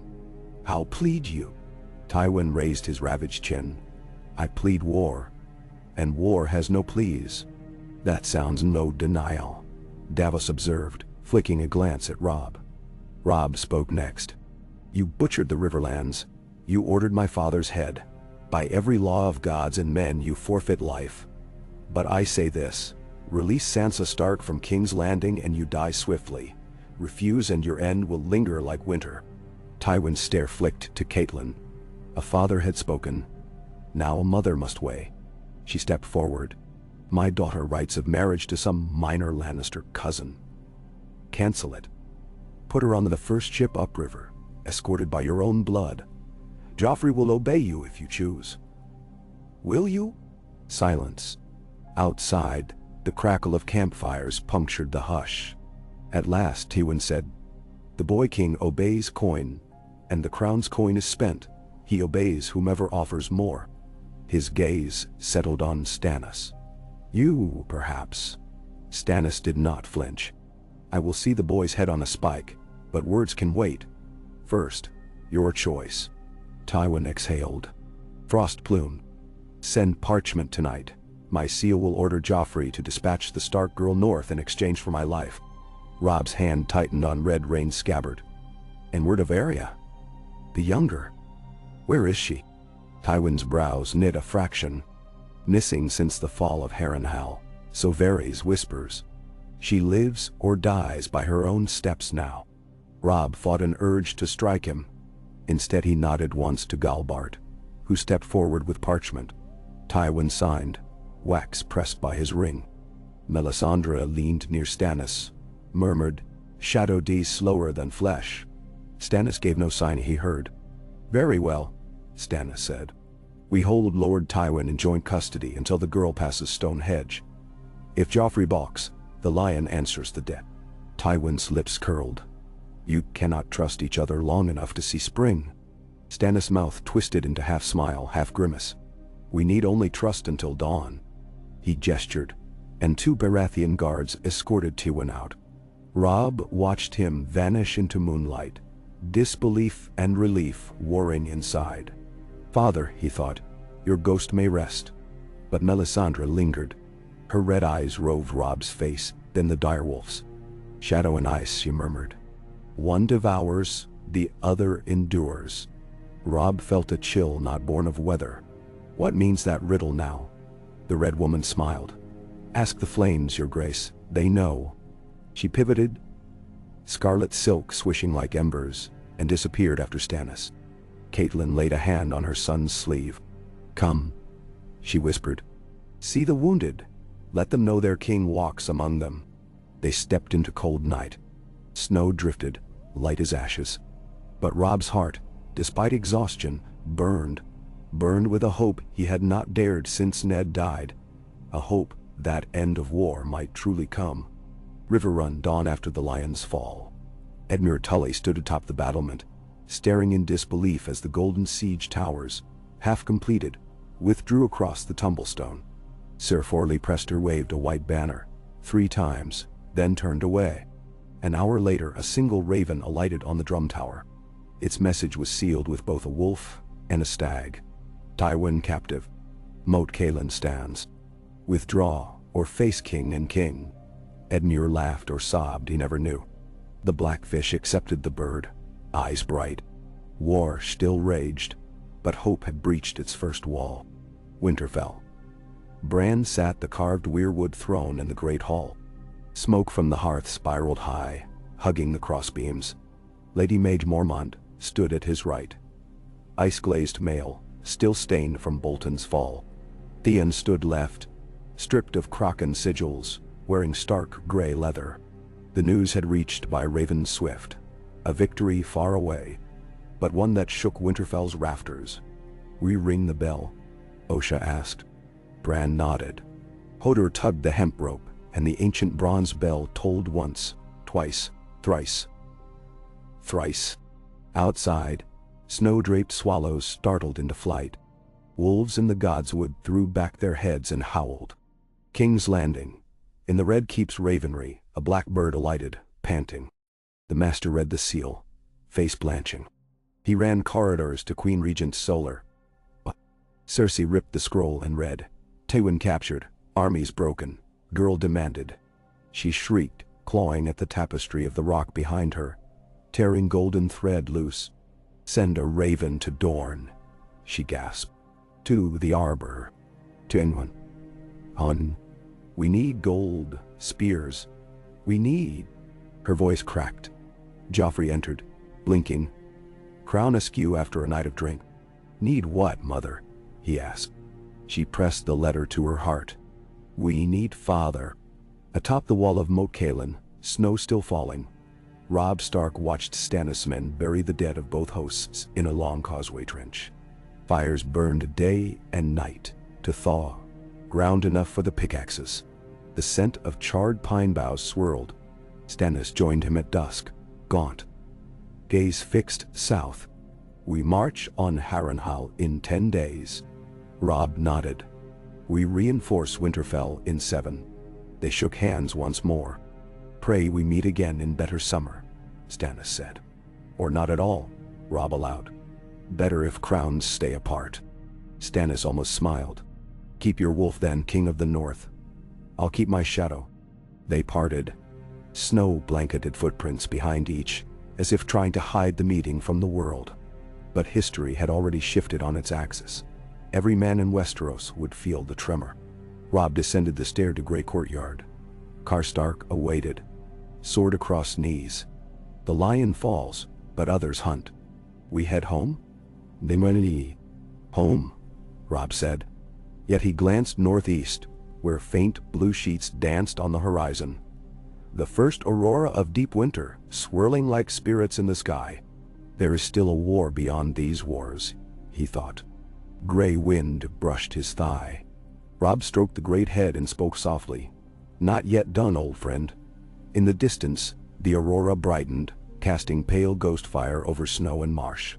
And in that eerie light, for one heartbeat, Robb Stark imagined he saw something vast and white stirring far to the north, beyond rivers, beyond keeps, beyond all crowns. A promise, or a warning. He closed his eyes, breathed the frost, and turned toward Winterfell. Night swallowed the neck. Fires guttered one by one. But somewhere above the coils of snow, stars watched, cold and silent, as kings and wolves and lions alike prepared for a winter none yet understood. A winter that now had no lordly name, only the slow, inevitable cadence of ice. Wake.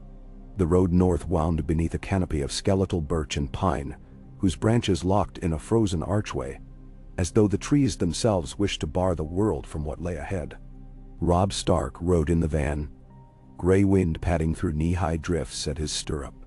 And for the first time since he first buckled sword over mail, he felt the pull of Winterfell like a hearthfire in the marrow of his bones. Columns followed in a long gray serpent. Tallheart spearmen, Serwyn bowmen cloaked in brindled wolf pelts, the last ragged knots of Karstark horse, and to either side of the baggage line marched Howland Reed's Crannog outriders, darting in and out of the white world like ghosts that refused to quit their chosen king. They kept the wounded on litters slung between draft horses. Catelyn spent each dusk among those cots, applying poppy and willow bark, whispering comfort, or closing a pair of glazing eyes and murmuring the northern words for safe passage. By count at Moat Cailin they had lost 400 in the day of the lion's breaking, yet more died from frostbite and fever as the procession crawled over marsh and meadow into the Barrowlands.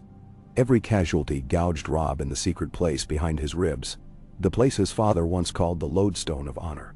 But each dawn he forced the ledger from his mind and rode. Storms followed them. Long skirts of snow sweeping out of the west, so dense they seemed woven from winter's own loom. Twice the host halted to wait out white squalls that swallowed the world 3 feet beyond an outstretched hand. In those gulfs of nothing, tents were pitched haphazard, and peat fires burned so low their glow looked bruised. On such a night, Robb found himself kneeling before the travel desk in his command pavilion, quill in hand, composing a letter he had begun and discarded half a dozen times. "Sister, your journey must be swift and secret. The wolves wait at Moat Cailin. Do not linger in the Twins. Do not trust a fray." The parchment stared up at him, blank as snow beyond those lines. He could not quite make the words fit the fear. Sansa was free. So sealed Tywin's scroll said. But freedom south of the neck was as fragile as spun glass.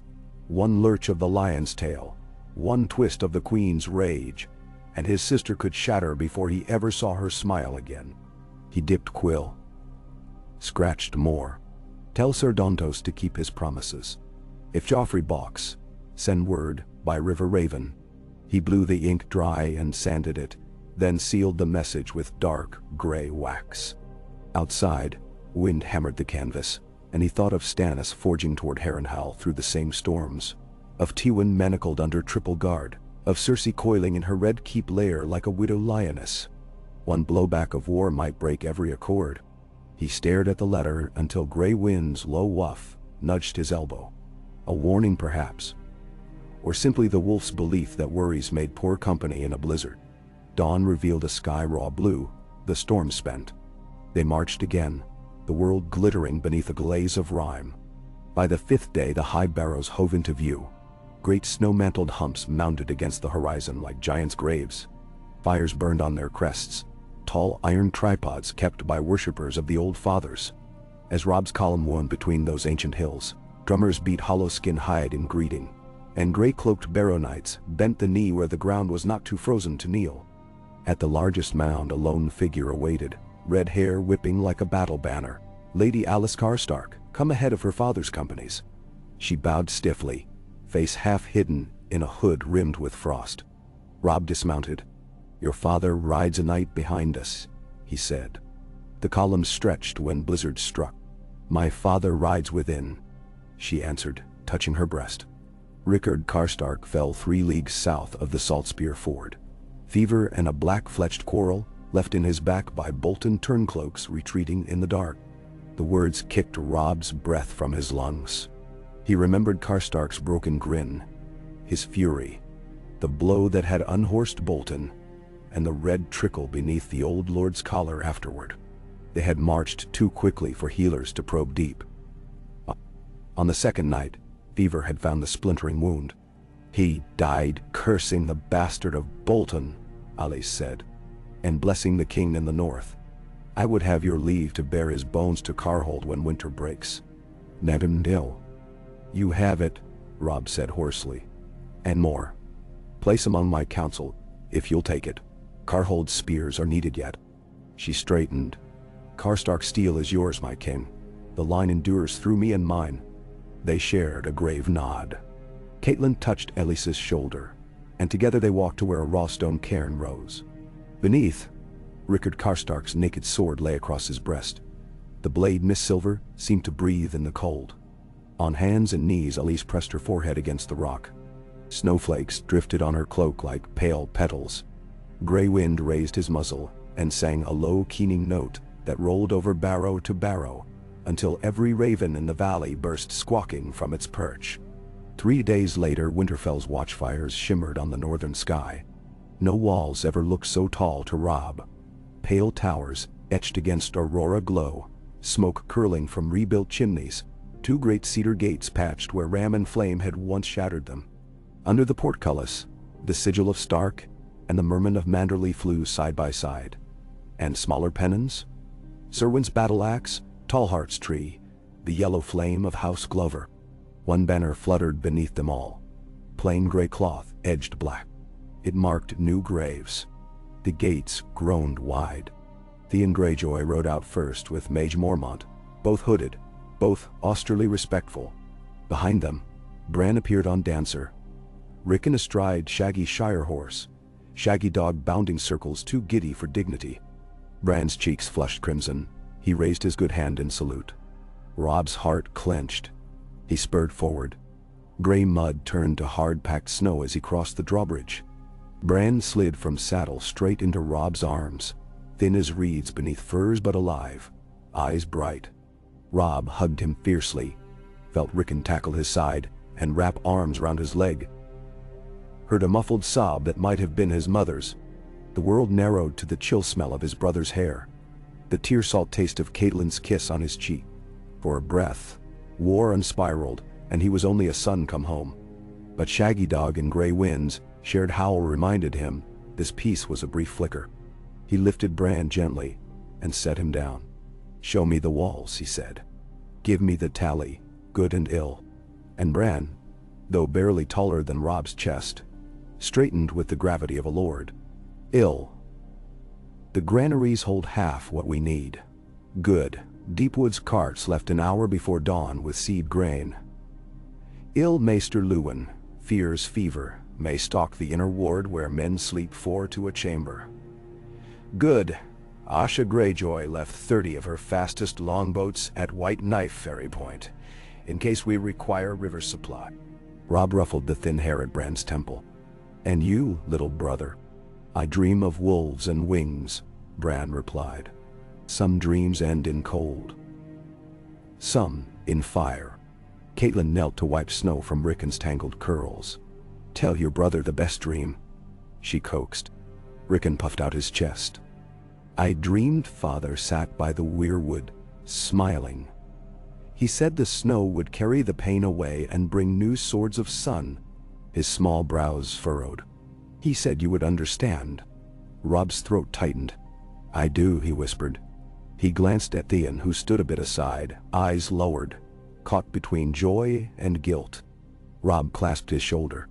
"You've done well, brother." Theon blinked. "Greyjoy no more," he muttered. "Stark Reaver suits me better." Then, faint grin. "Still steer a ship finer than any skinny Northman." Meg Mormont barked a laugh. "That he does. Rode White Knife current like a salmon." She sobered. "But the river is freezing thick. Another 10 days and no fleet may pass." Robb looked to the sky, where clouds pressed low as iron plates. "Then we have 10 days to decide the fate of the North." They convened under Winterfell's vaulted great hall, the stone warmed by every hearth and torch, until frost melted on banners overhead. Bran sat the high seat, Robb at his right, Catelyn between them, though she let her son speak for their house.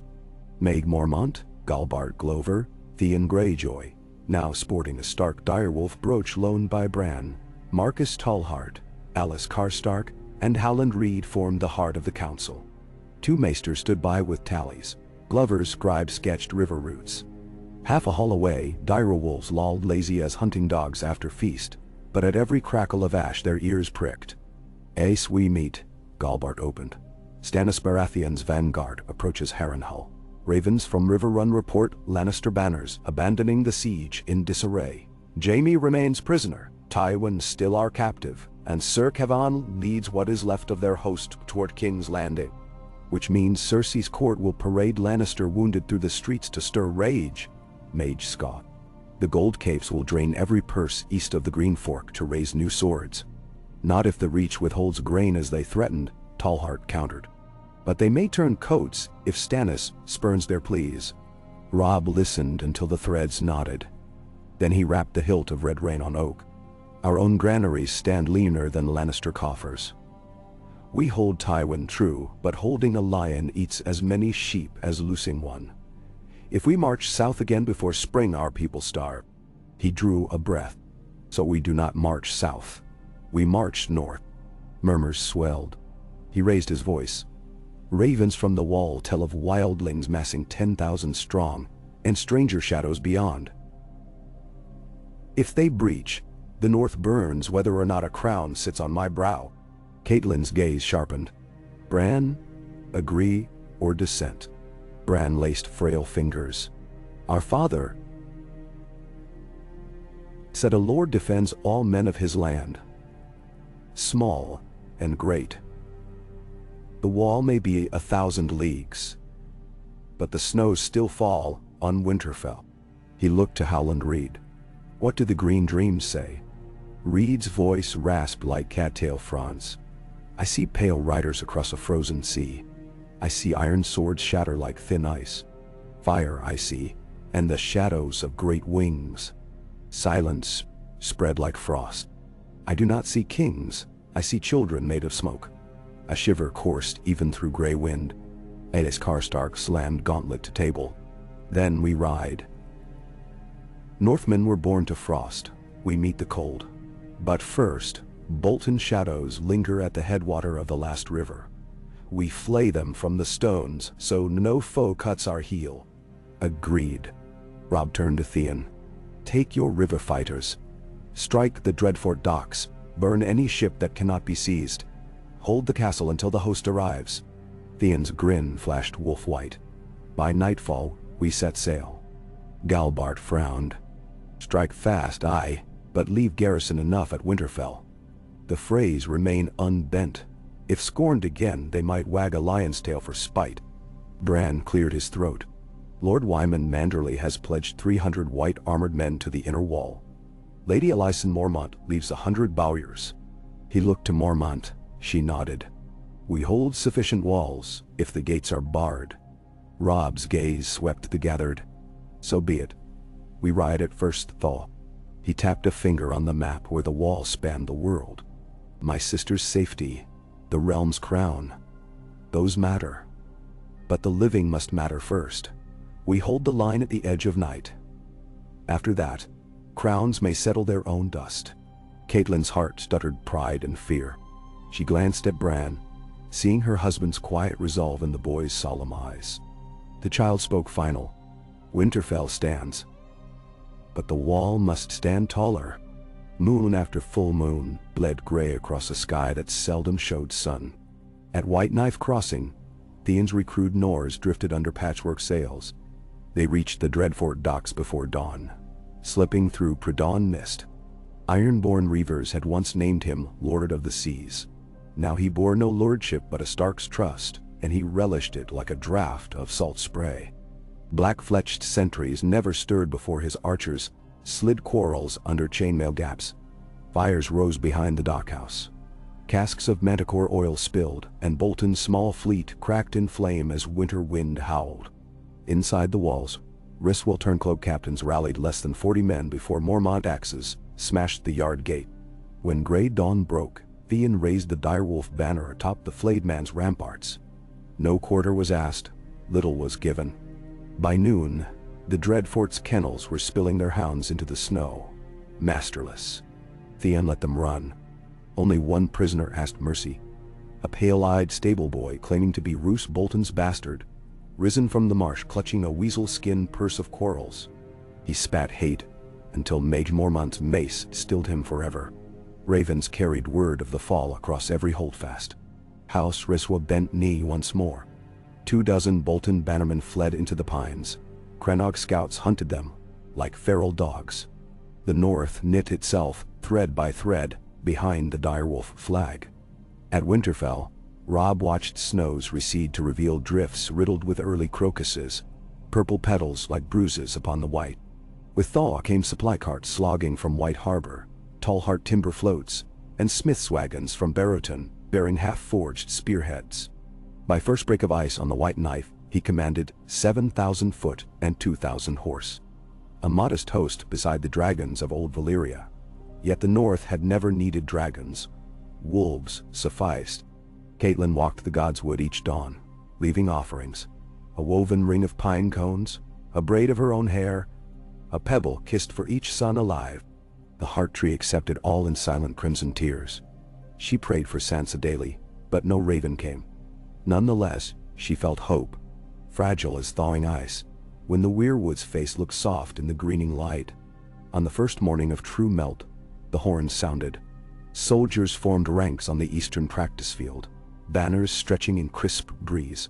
Grey, direwolf, merman, giant, bear. Bran kissed Robb's cheek and pressed into his gloved hand a small wooden carving, 2 wolves entwined about a single sword. Summer and Shaggydog flanked the brothers. Grey Wind nipped Bran's hood in farewell. "Keep Winterfell," Robb said, voice rough. "Tell Father's gods we will return." "You carry them with you," Bran answered. He turned his Garin toward the gate where Maester Luwin, face lined, waited to escort him back within the walls. Rickon waved his wooden sword until the host thundered away. Robb knew not to look back, lest his resolve fracture. He led, Tallheart and Mormont at his flanks. 6 days' ride across thawing flats to the last river, then east-northeast up the King's Road to Queen's Crown, and finally the long cold climb to the shadowed giant of Eastwatch by the sea. The wall loomed like night-made stone, 800 feet of chipped ice reflecting a pallid sky. Wind moaned through half-melted crenels, carrying distant clangs of hammers on frozen iron. Men in cracked black mail stood unblinking as Robb's banner approached, their cheeks sunken, cloaks in tatters. Even gray wind worked a low whine, uneasy beneath that colossal glacier. Jon Snow met him at the gate. His brother looked older, cheeks thinned, a faint white streak in hair above the left brow. They clasped, arms hard, and briefly, none could speak. Then Jon touched the wolf, carving tied at Robb's belt, and his voice steadied.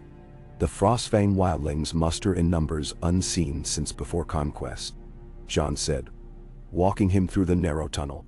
Lanterns flickered. Giants, mammoth riders, wargs, and something else. He paused by a caged raven whose feathers gleamed blue. Scouts whisper of pale walkers in the shadows behind Mance's army, burned bodies that walk again. Robb felt the walls chill seep into marrow. "We saw worse in Reed's dreams." Joan's gray eyes hardened. "Dreams stalk the woods now. We need men. You have the north." Robb stepped onto the icy courtyard, where Night's Watch recruits lined in sparse ranks. Less than 200 souls. His host's arrival nearly doubled those defenders. Yet, in the face of a legend, numbers dwindled under dread. That night, in the old common hall, they sat before a low fire that hissed against the ice floor. Jon spoke of hard-home ravens and of dead things that did not decay. Robb spoke of Tywin's capture, of Stannis and the oath of independence promised. They traded doubt and determination until the fire burned low. Outside, gray wind prowled the base of the wall with ghost for company. Occasionally, one mighty white wolf and one great gray shadow raised snouts to share a single note that seemed sharp as the northern star. Up the icy ridge, sentries said the wind itself carried an answering howl. Far, faint, and not entirely human.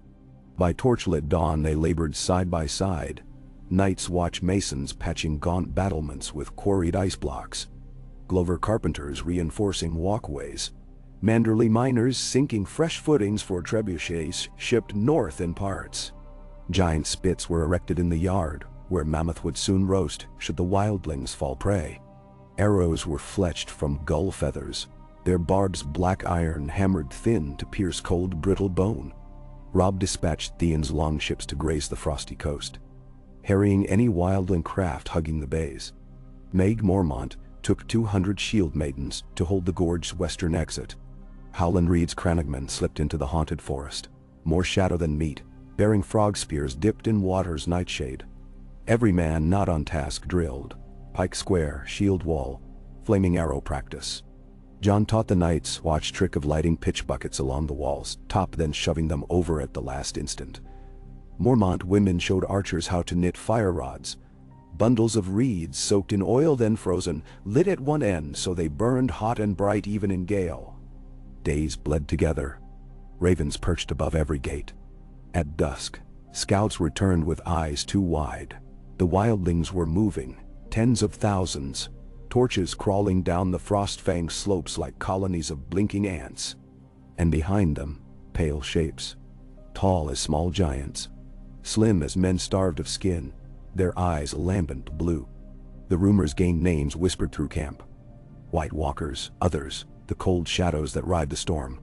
The final ravens went out then. One to Stannis at Harrenhal, one to River Run, one even south to King's Landing, though none guessed if the imp or the king or the queen would care. Robb wrote a single line in each. The dead come. The first attack burst upon Eastwatch at deep night, when the aurora shimmered emerald, across cloudless sky, and the tide below froze in mid-fingered wave. Horn split the hush, 3 blasts for wildlings, and a 4th, never agreed but understood, when Joan's outer pickets saw shapes too pale to belong to living men. Drums answered from within. Robb hit the yard running, gray wind at his side. White blades flashed at the lip of the forest, bones rattled. Giants' horns bellowed, and mammoths lumbered forth draped in fur harness. The ground shook, ice fissures webbed across the frozen inlet. Stand fast. Jon roared from a siege tower. Flaming arrows rained. Wildling spears hammered shield lines at the gate. Above, trebuchets hurled barrels of burning tar that exploded in black fire among the front ranks. Mammoths screamed as tar clung to hide. Their riders leapt into snow only to meet stark axes. A roar like winter's heart cracked over the din. White walkers on skeletal horses stepped into firelight. Frost gusted in their wake. Flames snuffed. Jon loosed an arrow tipped with dragonglass. Dark wings parted, sinking into one rider's chest. The creature shattered into ice shards that skidded across roiling snow. Yet 3 more advanced. Behind Robb, Manderly pikemen faltered. One White Walker's sword, pale and jagged, kissed a steel pike.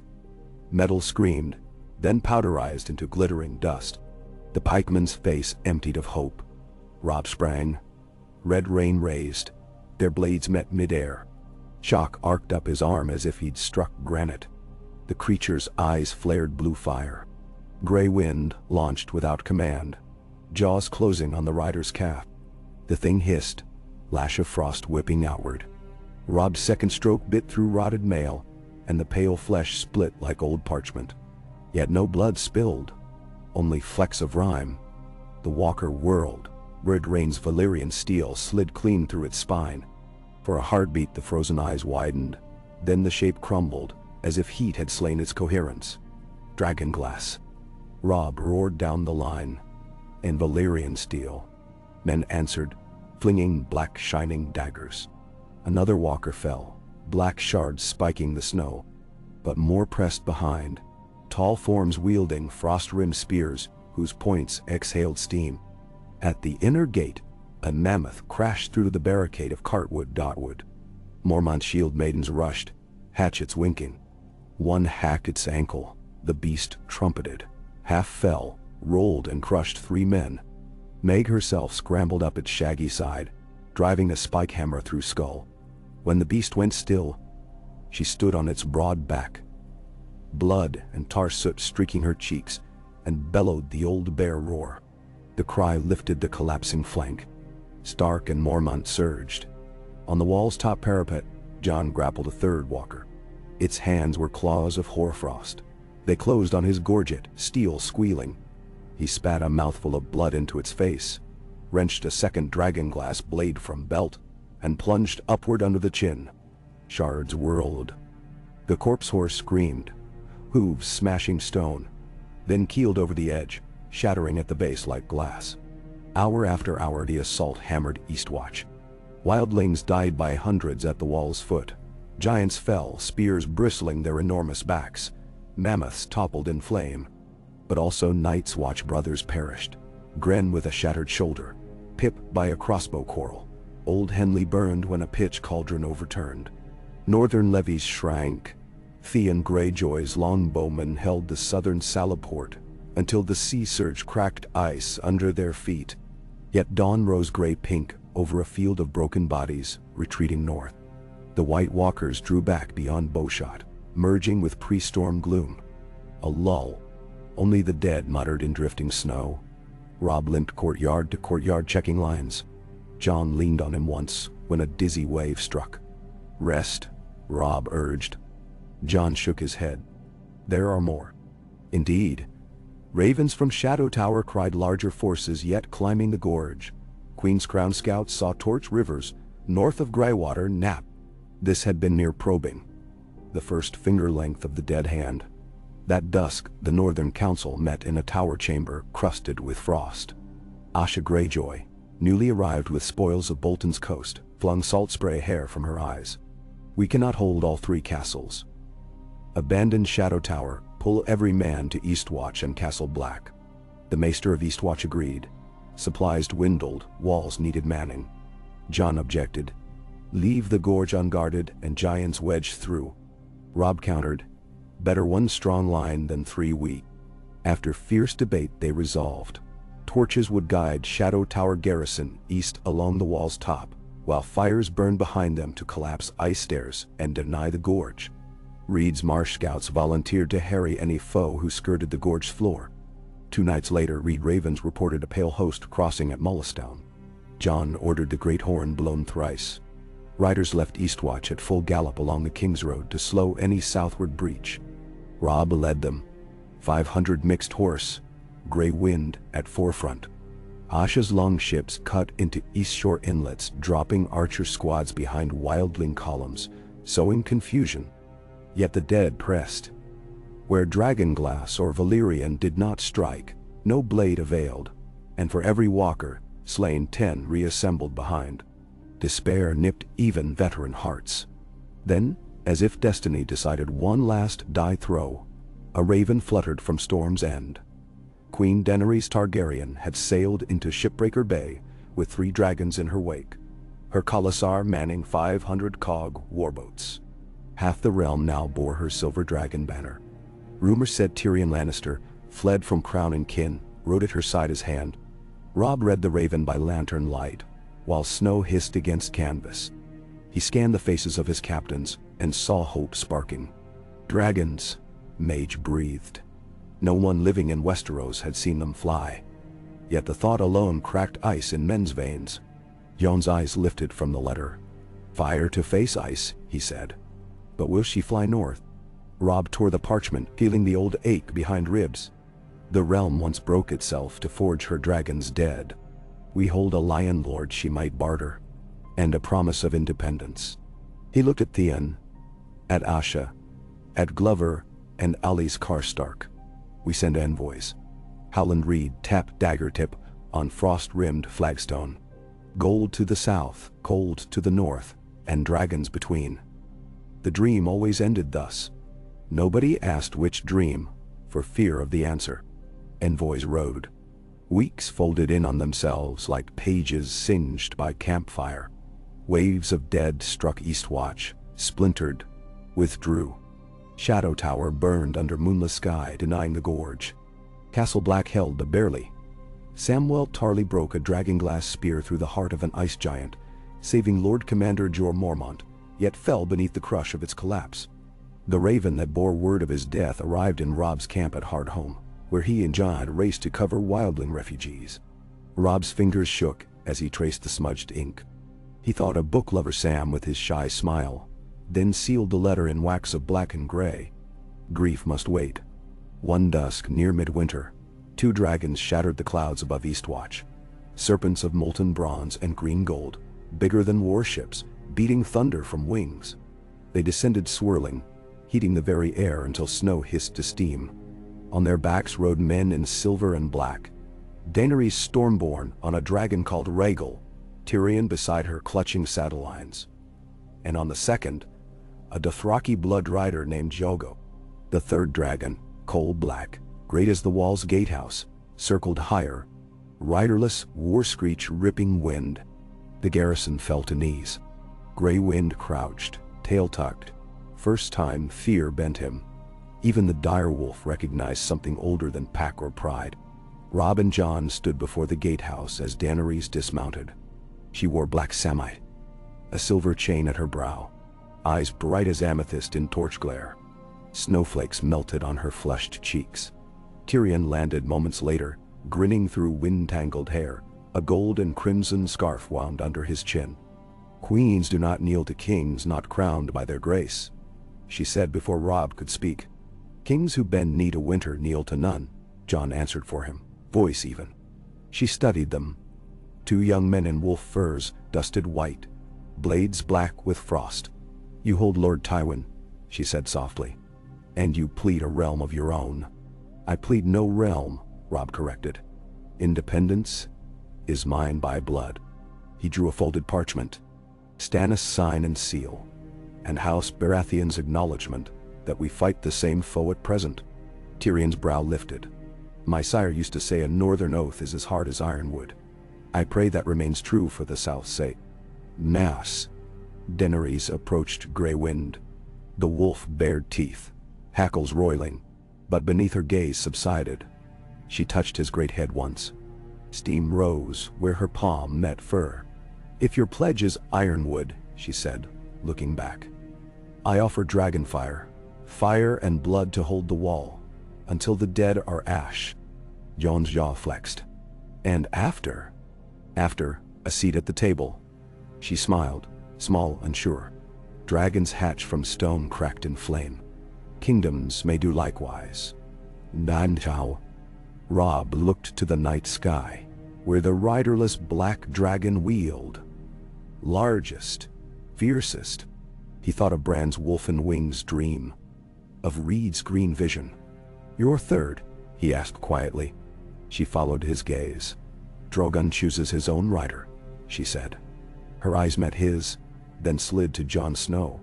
Silence hung, taut as bowstring. Torches snapped. Beyond the wall foothills, pale torches of the dead flickered nearer each night. Robb felt the lodestone pull. Then, let winter decide. He extended a hand. Wolfskin gloves stripped, bare knuckles red and cracked. Daenerys removed her own glove, warm steam rising as palm met palm. Fire and ice, Tyrion quipped softly. We'll need good mortar. Jon smiled wearily. Snow melts into water. Water quenches flame. Might be enough.